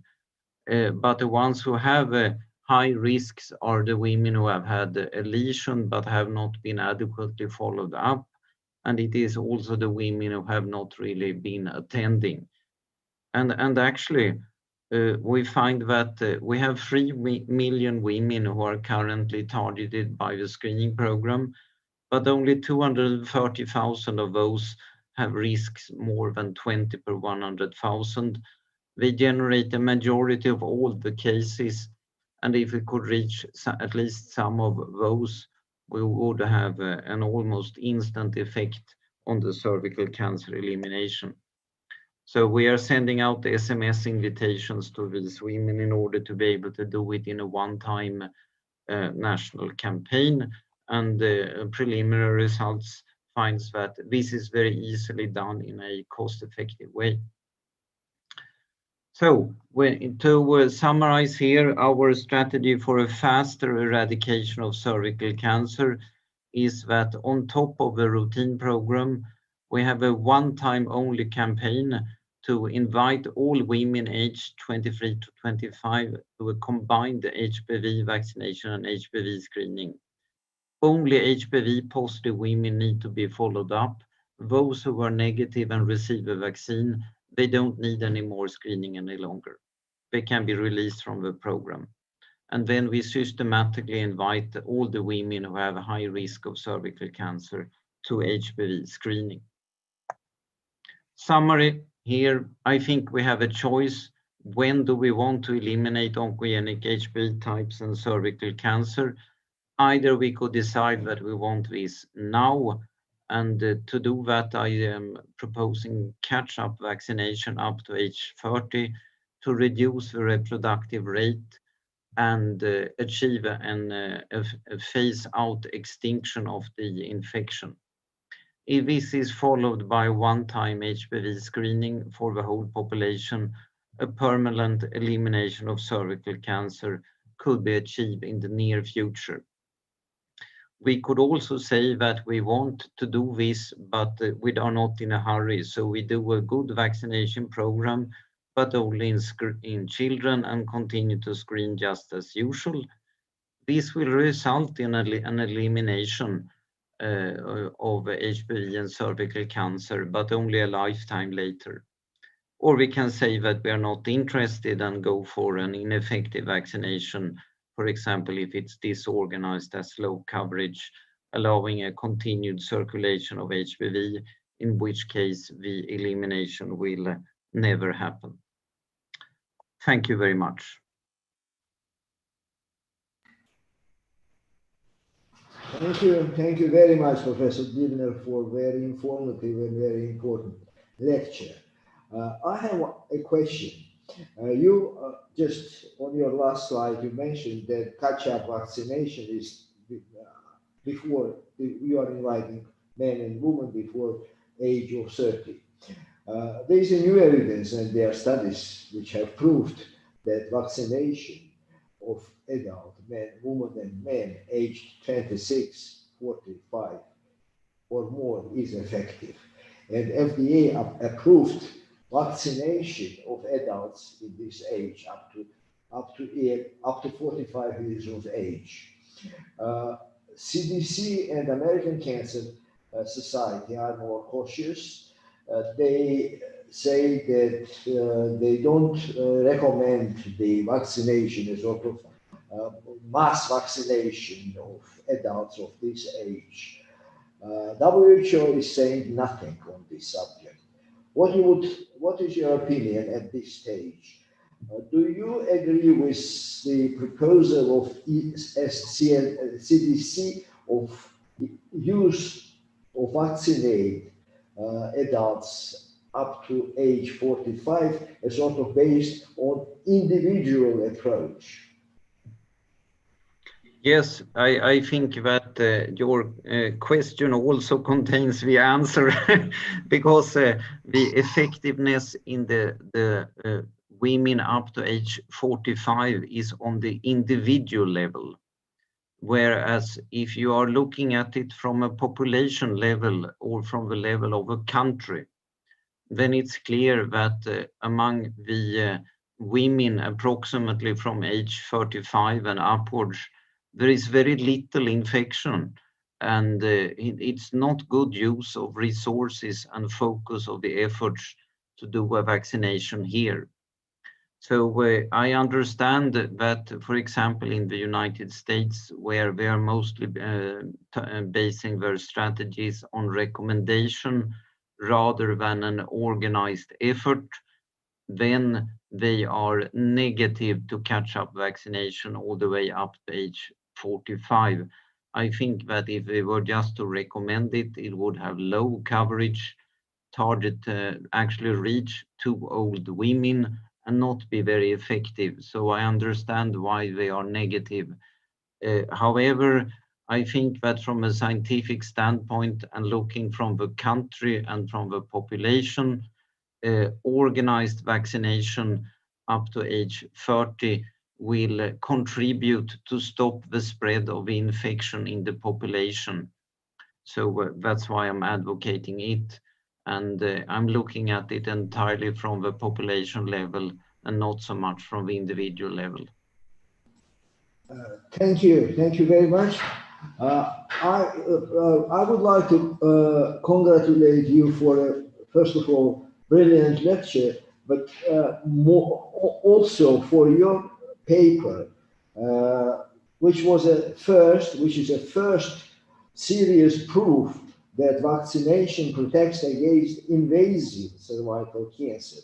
Before this paper has been published quite recently, in 2020, there was a small study which has shown a reduction in invasive cancer, but the number of cases in groups were too small. Your paper is really a population-based paper, a population based on the existence of several population-based registries in Sweden, which is very important. So this is a first evidence, and I don't think that we should be too shy saying that we don't have yet an evidence about protection associated with vaccine protection against invasive cancer. I think that these are also strong evidence from one population-based study. Thank you again, and see you tomorrow. We'll continue tomorrow our educational program, and you are invited to join us tomorrow at the school. Thank you very much. Thank you very much. Уважаемые коллеги, еще один доклад. Это стратегия скрининга рака шейки матки с использованием теста на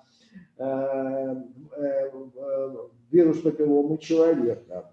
Докладчик профессор Джек Кузик, он директор Института профилактической медицины имени Вольфсона в Лондоне, и он член Королевского общества, Fellow of Royal Society, это аналог нашей Академии наук. Ну, в этой Royal Society членов значительно меньше, чем в России. Ну и Россия, конечно, больше Великобритании, так что не в этом дело. Я приглашаю профессора Кузика. Пожалуйста.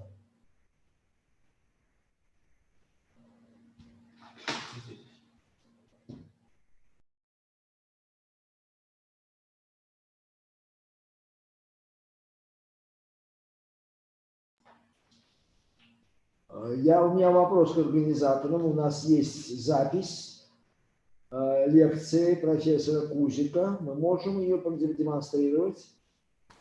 Да, запись есть. Сейчас включим. Он у нас на связи, тем не менее, запись есть. Это все. Спасибо. Хорошо, сейчас.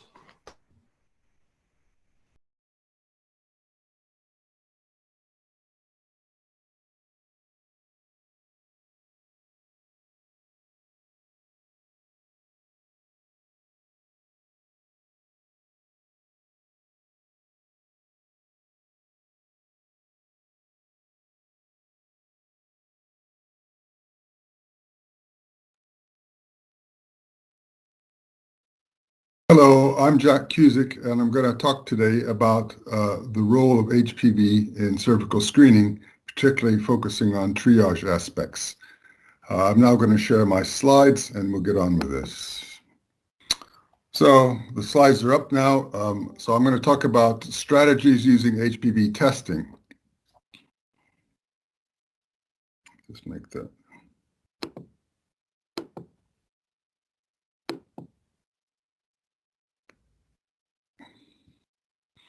So there are several options for primary screening. One is using cytology only as the primary screen and reserving HPV for triage. Popular in North America and some other countries, particularly the United States, is co-testing, in which cytology and HPV are both done as part of the primary screening process. And then more recently, there's been a lot of interest in using just HPV only as the primary screening test. So there are various types of HPV tests, and it's important to recognize them because they influence what's possible next. The classic one that's been used for a long time is hybrid capture, and it is a signal amplification procedure which doesn't use PCR, but simply has a way of amplifying the signal without doing the typical PCR amplification. The more common tests used now are target amplification using PCR, and some of those have partial genotyping, typically for types 16 and 18. Some do larger genotyping as well. And the two main ones that have partial genotyping are COBAS, which looks at 16 and 18, and OnClarity, which looks at a whole range of different types. It has about 8 different channels. And there are many, many others, some with and some without genotyping, that are used by a range of people in a range of different ways. Now, the other approach has been the approach used by Hologic, which is called which is based on RNA, not DNA. And again, it's PCR target amplification, and their test is known as the Aptima test. So one of the clear issues, it's absolutely clear now that HPV testing is more sensitive than cytology, detects far more lesions, both precancerous lesions and cancers, but it has a lower specificity, particularly for younger women, so that many women who have transient infections come up as HPV positive, but in fact do not harbor disease. And one of the big challenges is to avoid the over-referral and treatment of these women by what are called triage measures. So that's the point of this, is that these triage measures, if you can measure them particularly on the same sample you did the primary screening sample on, you can make an assessment as to whether or not the woman needs immediate referral for colposcopy, or whether or not she can be followed up less aggressively, either with repeat testing at 6 to 12 months, or in some cases may need even less. So what are the options in terms of triage for HPV positive women? And I want to spend the time primarily looking at these. Cytology has been the classic one. When HPV is used for the primary test, if it's positive, the first thing to do is to go back and to make a cytology sample and to read that. This has been done and has been shown in some of the Italian studies that cytology is read much better if you know the woman is HPV positive, so you look at it much more carefully.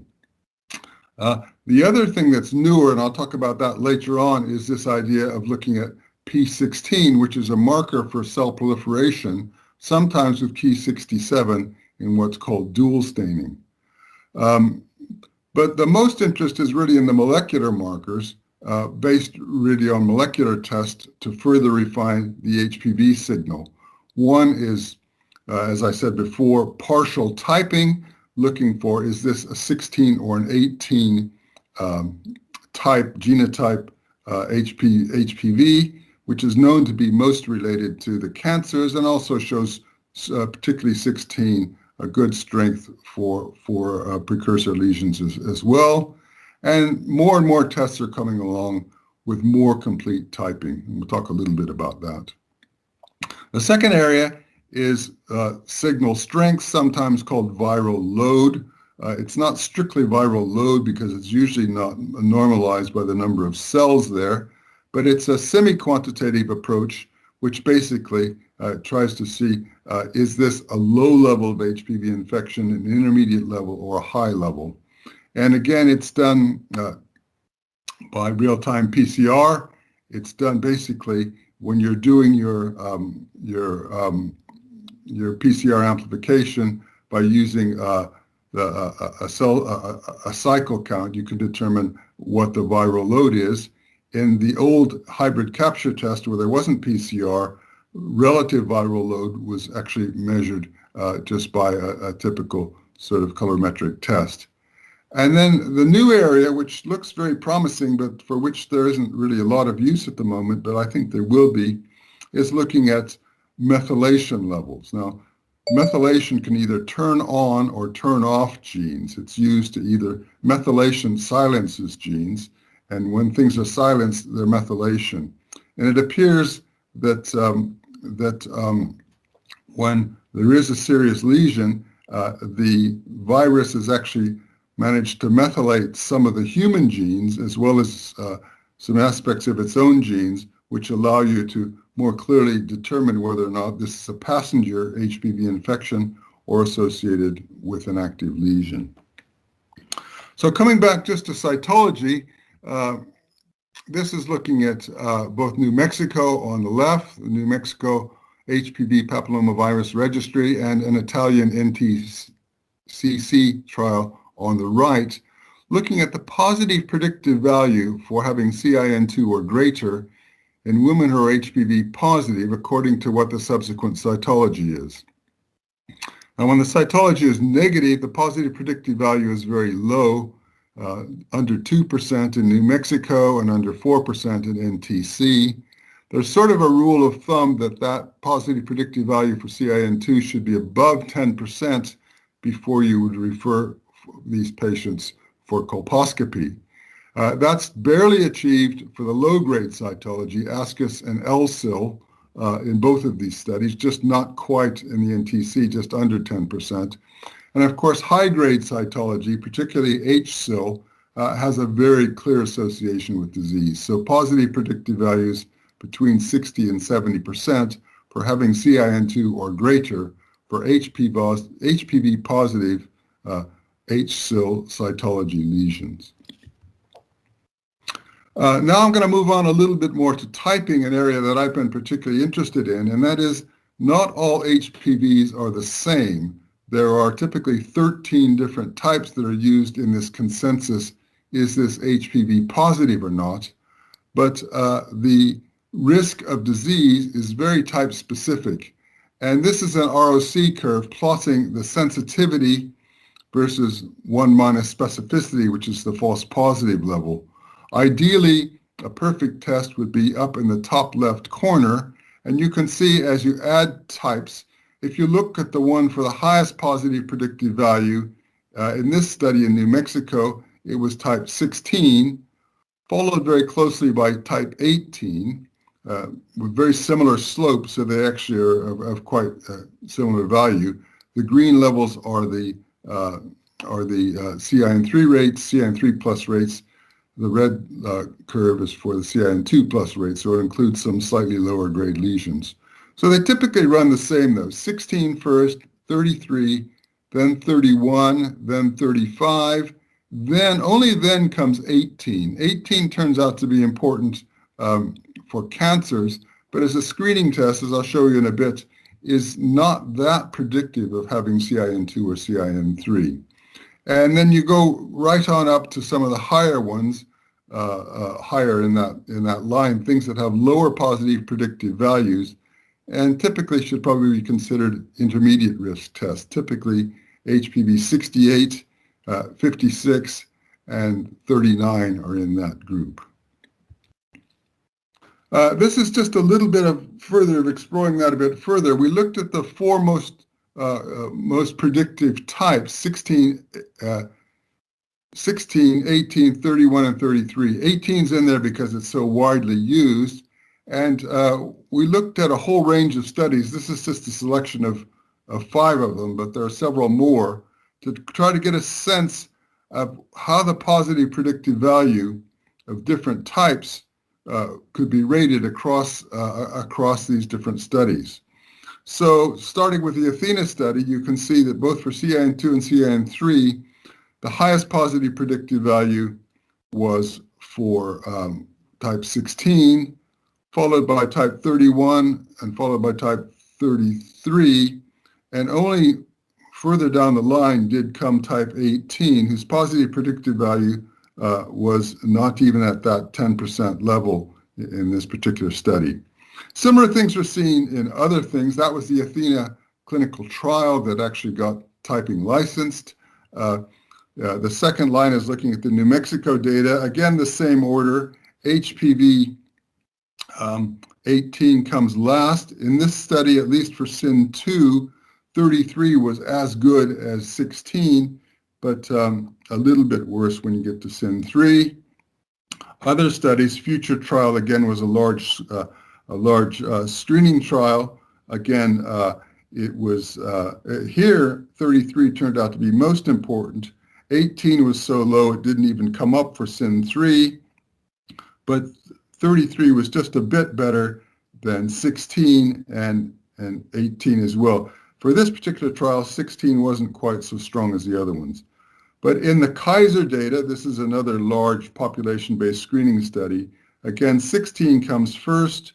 Here, 18 was better for SIN3, but not for SIN2, and similar sorts of studies. If you looked at our own data, this was a referral populations called Predictors 2.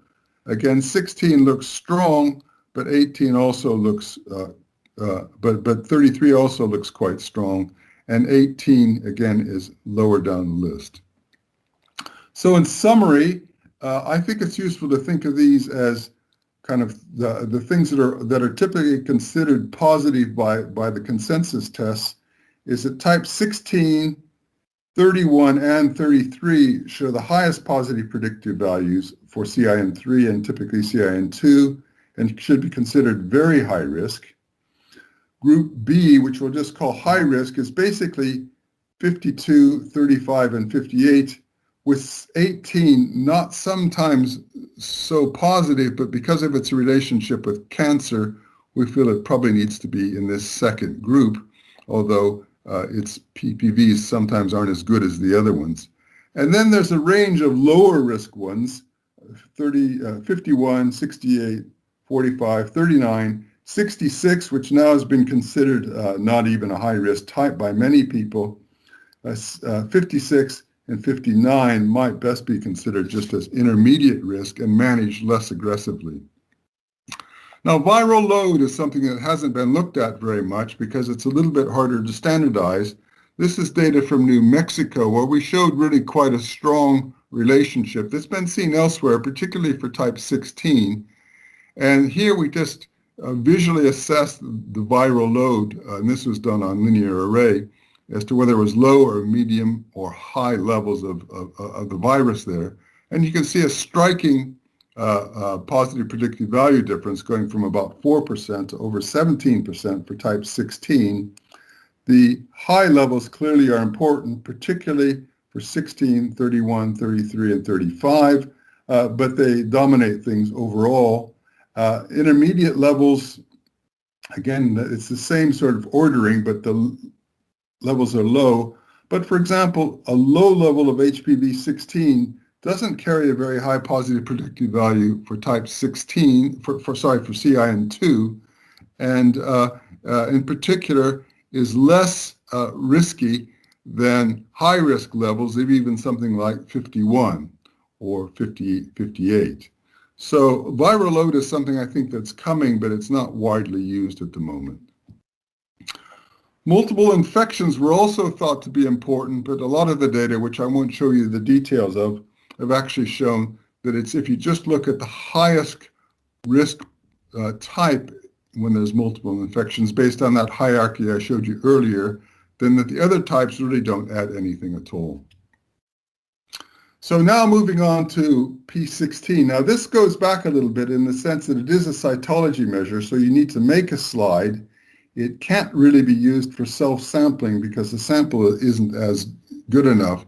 But for conventional scrapes of the cervix, it does seem to be useful. You have to make a slide.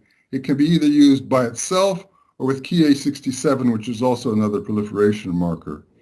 It was initially used more in histology to help clarify whether CIN2 is an aggressive lesion and needs immediate treatment, or is less aggressive and can be followed. Here's some of the data. The first data came from the PALM screening study, which basically showed that, that HPV was the most sensitive test, still no doubt about that, but the dual stain in a range of populations actually had good sensitivity, much better than cytology alone. And this was seen more clearly in a recent study performed by Nicholas Wensenstein, looking at comparing the dual stain with P16 and Q67, which had about a 46% positivity, to just cytology taking ASCUS or above as positive, where the positivity rates were a bit lower, 53%. The sensitivity for SIN2 was better with P16 being 83.4% versus 76.6. Specificity was also better in the sense that you had fewer false positives. The positive predictive value, 21% for SIN2, being positive for that, which was higher than again seen for cytology. And the same was seen for negative predictive value, better values with this dual test. So this looks very, very attractive. Now I want to finish with just looking at an Italian study in which we looked at, the study basically had just over 24,000 women, and we only focus here on the ones that were HPV positive. That was just under 2,000. It was 1934 were positive, and 1,813 actually went to colposcopy. So there we did a range of tests, and I'll go through them. We looked at P16 and genotyping, and let me just show you a little bit of the results there. A lot of numbers here, but we basically focused on what was the best way of combining these tests to see which patients need immediate colposcopy. Now, if you looked at just cytology at the L cell or higher cutoff, the sensitivity was 65%, which was higher than HPV by itself, either for 16 alone or with 33, but lower than P16. So P16 was showing greater sensitivity. And if you combine the cytology with P16, you got up to a very high, over 90% sensitivity. So in this study, this looked like a very good way to go forward. The other thing that looked positive is if you had either any two of P16, HPV16, or L-cell cytology. So if you looked at those three and took any of those that were positive, you were able to get up to about 95% sensitivity, albeit the specificity goes quite low. But if you want to have no women on intermediate follow-up, referred all of the women that had either L-cell cytology, P16 positive, or 16 or 33 positivity, you would get virtually all of the disease, and the other ones could be returned back to 5-yearly screening.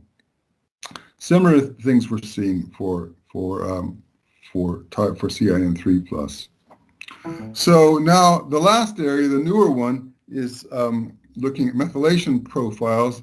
There's the QIAsure, which is available commercially by QIAGEN, and Attila Lorenz in our group has developed what he calls his S5 classifier. It uses the L1 and L2 HPV genes and EPB41L3 as a human gene, although QIAGEN uses a couple of other ones.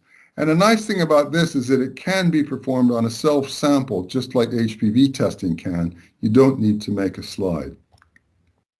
So there's a little bit of some of the early data on this. You can see that compared to just genotyping for 16, which is the green line, you had a much stronger predictive value, or higher ROC curve when you put in this S5, which is the black curve, which had this human gene, EPBV41, and L1 for 16 and 18 and 31 and 33. And here's some of the numbers on that. This is now based on the focal trial, which was run in British Columbia and Canada. Again, this is looking at triaging HPV positive women, and you can see that methylation has the greater sensitivity and similar positive predictive value to using cytology being at least ASCUS and or HPV being 16 or 18. So you could use either of those, but methylation could be used and produce better results than both of those. So it looks a very promising sort of test. So in conclusion, I think we are thinking about trying to get down to a very simple algorithm in which all women get an HPV as their primary screening test right down to age 25.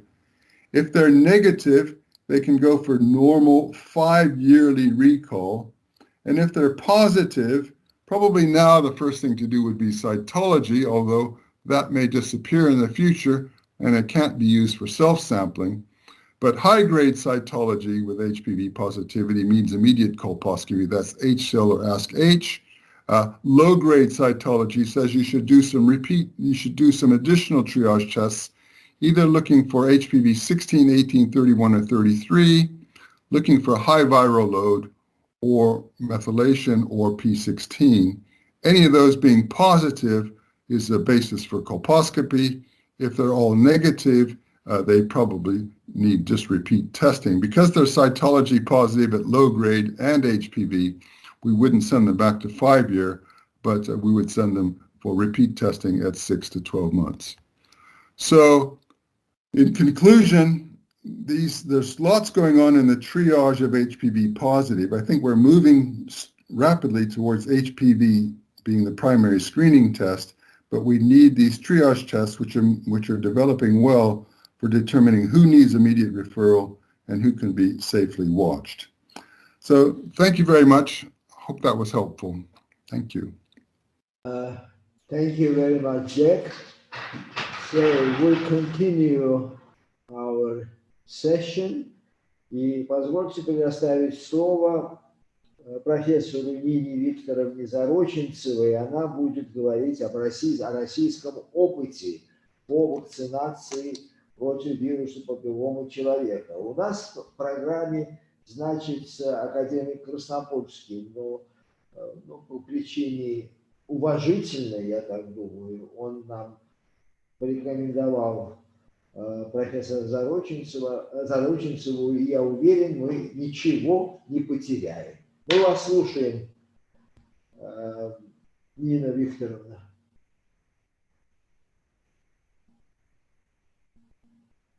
Нина Викторовна, у нас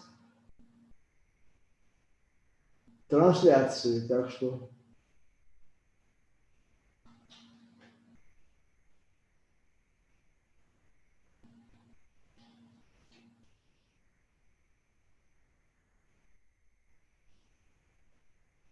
Уважаемые коллеги, мы немного, так сказать, впереди своего расписания, но это к лучшему, наоборот, когда отстаешь, это плохо. Но профессор Зароченцева здесь у нас, в аудитории, как бы, так что мы ее можем послушать прямо сейчас.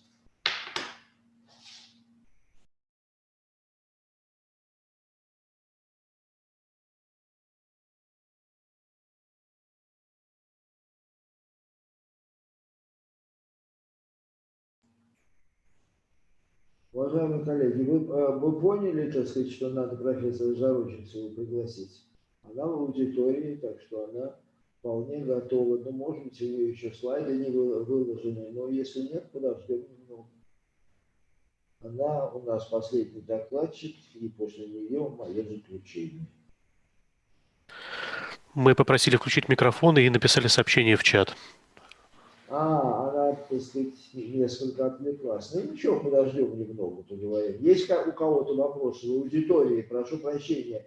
Из присутствующих есть? К сожалению, у нас очень небольшая аудитория, я очень сожалею. Обычно у нас бывает значительно большая аудитория. Тем не менее, спасибо тем, кто пришли. Есть вопросы? Есть у нас остались среди участников я и доктор Буасанова. Может, есть вопросы, пока Нина Викторовна появится? Вопросы есть? Может быть, или кто-нибудь что-нибудь хотел сказать, тоже мы не будем против.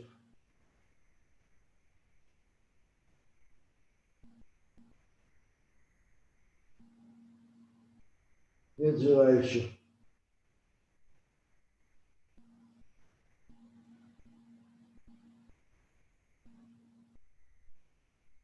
Я не ожидал, что наши коллеги будут так точно укладываться во время им выделенное. Обычно этого не бывает. Они сегодня оказались очень точными. И вот поэтому нам приходится немного ждать. Ну, что я могу сказать? Можно заполнить, наверняка, разговорами, на этот раз, наверное, тривиальными паузу. А тривиальность заключается в том, что мы уже, я лично и моя группа, и Противораковое общество России, и наш родной Российский онкологический научный центр уже 2 года ратуют за вакцинацию против вируса папилломы человека, включение ее в календарь прививок в нашей стране. Мы подключились к этой проблеме, ну вот я вам говорю, 2 года назад. Мы в этом относительные новички.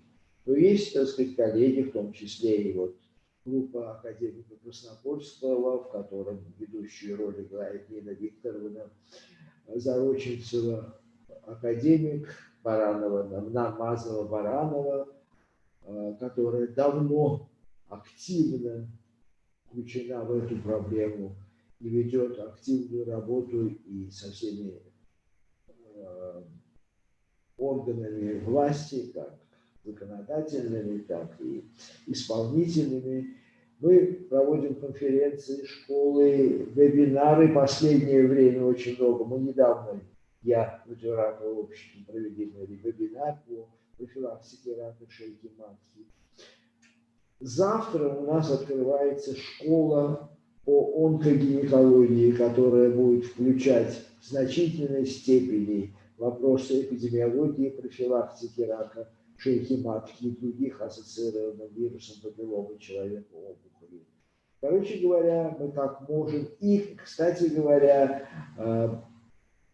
мы чувствуем, что нас слышат, но пока не услышали. Видите, это небольшие нюансы в русском языке. Нас слышат, но нас пока не услышали, потому что мы все еще на том же месте. И мы отстаем от мира в этом плане на сколько? 13 лет. Уже есть популяционные данные, о которых вы слышали, уже есть результаты, а у нас вот все там же. Так что, к сожалению, нам надо еще в этом направлении двигаться. Правда, вот в Москве вот сидит у меня рядом со мной коллега, который мне сказал, что девочка, у нее школьница 12 лет, из школы родителям разослали сообщение о том, что есть возможность вакцинироваться в поликлинике. Однако это такое какое-то не очень убедительное, неаргументированное приглашение. Есть где вакцинироваться бесплатно, но организованной программы нет. А вот такие, так сказать, неорганизованные усилия ни к чему хорошему не приведут. Мы знаем, что у нас есть серьезная антивакцинная активность. Кстати говоря, это касается не только бабушек и мам, это касалось некоторое время назад и академического сообщества, это касается и медицинского сообщества. Так что нам есть чем заниматься, потому что, еще нам совершенно очевидно, как и в других вещах, помешала эпидемия. Сейчас возникает необходимость другой вакцинации, более, так сказать, актуальной, результаты которых должны быть, так сказать, завтра. А результаты вакцинации против вируса папилломы человека относительно отдаленные. Я слышал аргументы против этого, основанные на том, что вакцинация может привести к снижению заболеваемости и смертности в отдаленном будущем. Поэтому, так сказать, нас это, я имею в виду наши исполнительным структурам, это не интересно. Это не завтра, это не к 30-му году, это через лет 50-75 мы добьемся полной эрадикации. Но если действительно такого мировоззрения придерживаются наши власти имущие, это, конечно, так сказать, очень обидно слышать. Это просто стыдно, потому что если мы думаем только о завтрашнем дне, когда нас похвалят и погладят по головке, что мы достигли каких-то успехов в чем-то, и если мы не думаем о будущем, о наших внуках, детях и так далее, то это очень даже, я бы сказал, отрицательно характеризует наше общество. Ну вот видите, я говорю уже давно, долго. Что дальше? Зароченцевой нет. Нет, ну нельзя так. Значит, я больше ждать не буду. Значит, тогда в таком случае я понимаю, что мы немного впереди, но не надо было уходить перед своим докладом неизвестно куда. Я боюсь, что я больше ждать не намерен, и поэтому позвольте, я сейчас найду свое заключительное слово, то есть это заключение, не заключительное, открой бы этот, как его, да. Уважаемые коллеги, вы меня слышите? Да, вас слышно хорошо. Ну, подключаю я свою заключительную, так сказать, заключительное выступление, потому что, ну, нельзя так, так сказать, уходить, оставлять нас, ну, не бывает так точно. Уважаемые коллеги, мы прослушали с вами очень важный, наверх идите. Мы прослушали с вами очень важные информативные доклады о эффективности вакцинации против вируса папилломы человека. Научная доказательная база очень в высшей степени, я повторю, прошу меня извинить за тавтологию, научная база в высшей степени доказательная. Было показано, что, во-первых, была доказана канцерогенность для человека 12 типов вируса папилломы человека. Они отнесены к группу 1 канцерогенов для человека, Международного агентства по изучению рака. Вот видите, тут я цитирую несколько монографических митингов, на которых были рассмотрены данные, научные данные, и принято решение. Красным перечислены типы вирусов, которые являются канцерогенными для человека. Значит, на основании вот этого достижения были разработаны и разрешены для применения двухвалентная, 4-валентная и 9-валентная вакцины. Хочу оговориться, 9-валентная вакцина у нас в стране еще не зарегистрирована. Но, собственно, тут ничего страшного. Во-первых, она будет зарегистрирована, а во-вторых, использовать 4-валентную вакцину для вакцинации, если мы к этому придем, вполне будет правильно. Теперь доказана эффективность всех 3 вакцин в рандомизированных клинических исследованиях и их безопасность, хочу это подчеркнуть. Причем эффективность 2-валентной и 4-валентной вакцины не очень отличаются. 2-валентная вакцина также в высшей степени эффективна и не различается практически эффективность 4-валентной и 9-валентной вакцины, потому что там есть возникает перекрестный иммунитет к тем типам вирусов, которые не присутствуют в 4-валентной вакцине и присутствуют в вакцине 9-валентной. Доказана эффективность вакцины в реальной жизни, то есть в популяциях стран, которые начали вакцинировать подростков в 2006 и 2007 годах. Это Австралия, это Швеция, нам были представлены, Это многие, это Шотландия, и многие, это Дания, многие другие страны. Вот. И на основании вот этого уже национального популяционного опыта можно сказать с полной убежденностью, что вакцинация снижает эффективно и в значительной степени инфицированность среди вакцинированных, но и снижает инфицированность популяции в целом в странах, где охват вакцинации был высокий. То есть имеет место перекрестный или популяционный иммунитет, как об этом было сказано несколько раз с наших сегодняшних докладов. Также снижается заболеваемость предраковыми заболеваниями шейки матки и снижает заболеваемость инвазивным раком шейки матки. Сегодня нам профессор Дильнер из Швеции показал результаты исследования шведского популяционного исследования, в котором доказана эффективность вакцинации, превенции, профилактики инвазивного рака шейки матки. Вакцинация наиболее эффективна в подростковом возрасте у девочек и мальчиков до 15 лет.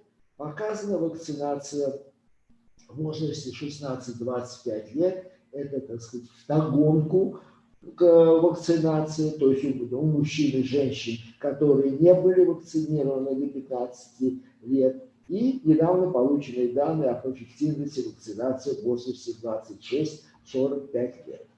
В странах, где вакцинация подростков была начата в 2006-2007 годах, например, в Австралии и Швеции, я добавлю, прогнозируется снижение к 2030 году заболеваемости раком шейки матки до 4 случаев на 100 тысяч населения.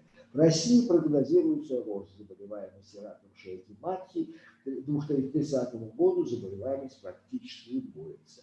Сегодня мы слышали выступление доктора Буасано, который, так сказать, смоделировал эффект вакцинации для когорт девочек, рожденных от 2005 года до 2014 года. Это те когорты девочек, которые подлежат все еще вакцинации. И если, так сказать, эти когорты девочек будут вакцинироваться адекватно, с высоким охватом, то есть более 70% этой когорты девочек и мальчиков будет охвачено, то мы,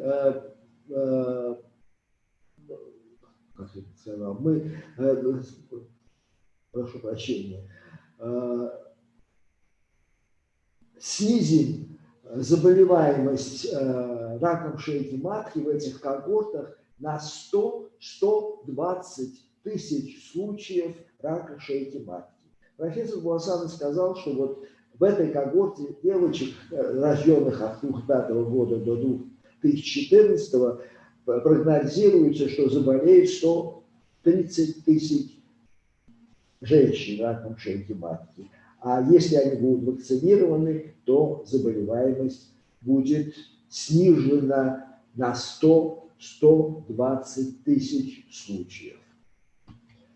Теперь ВОЗ опубликовал недавно, в 2020 году, целевые показатели ликвидации рака шейки матки к 2030 году. Значит, этот документ называется «Глобальная стратегия по ускорению ликвидации рака шейки матки как проблемы общественного здравоохранения». ВОЗ считает, что для успешного продвижения по пути ликвидации рака шейки матки к 2030 году страны должны достичь следующих целевых показателей.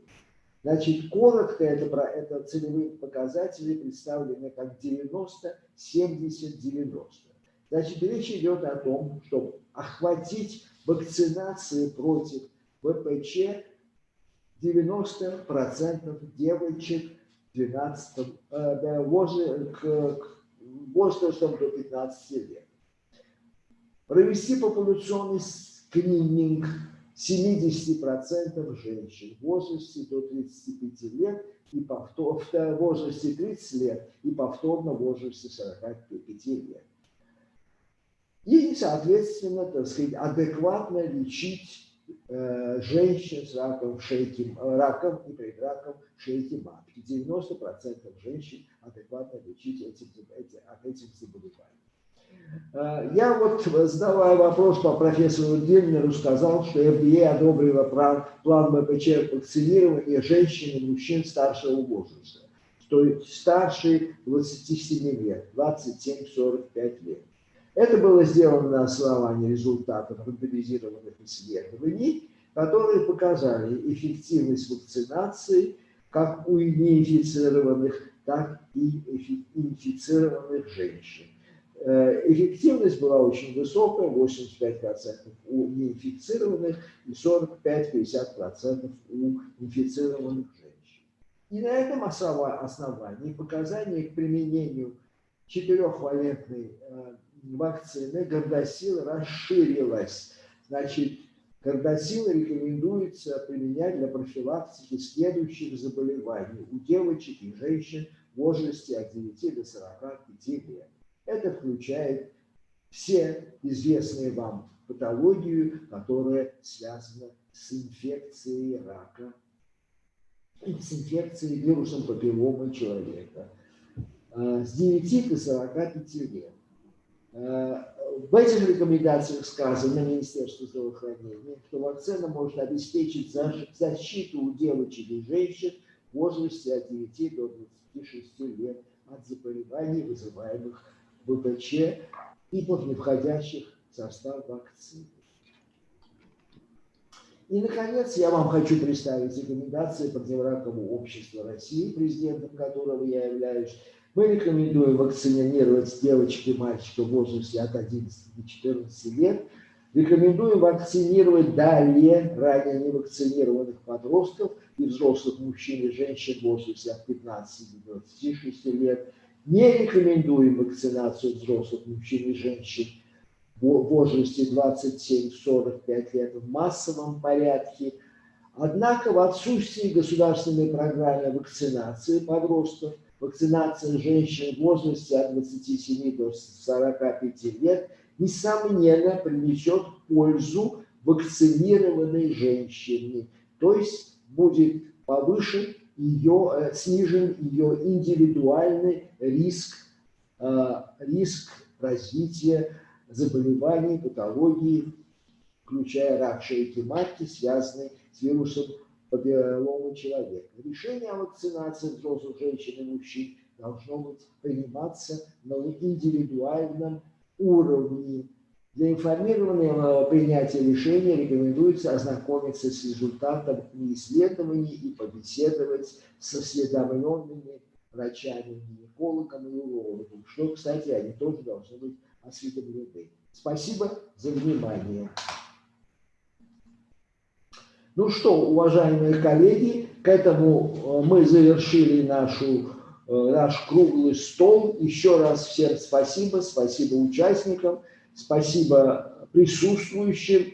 И еще раз большое спасибо руководству Российской академии наук, которая заинтересовалась этой темой, обратила на нее внимание и позволила нам хоть и заочно на платформе Российской академии наук провести этот круглый стол. Еще раз хочу вам напомнить, что завтра у нас начинается школа, в том числе несколько школ по раку легкого, раку желудка и пищевода, раку онкогинекологии. И вот в этой последней школе значительная часть будет посвящена лекции профилактики ВПЧ, ассоциированной патологии. Спасибо за внимание.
Уважаемые участники, слушатели, мы закрываем конференцию. Большое спасибо переводчикам за работу. До свидания.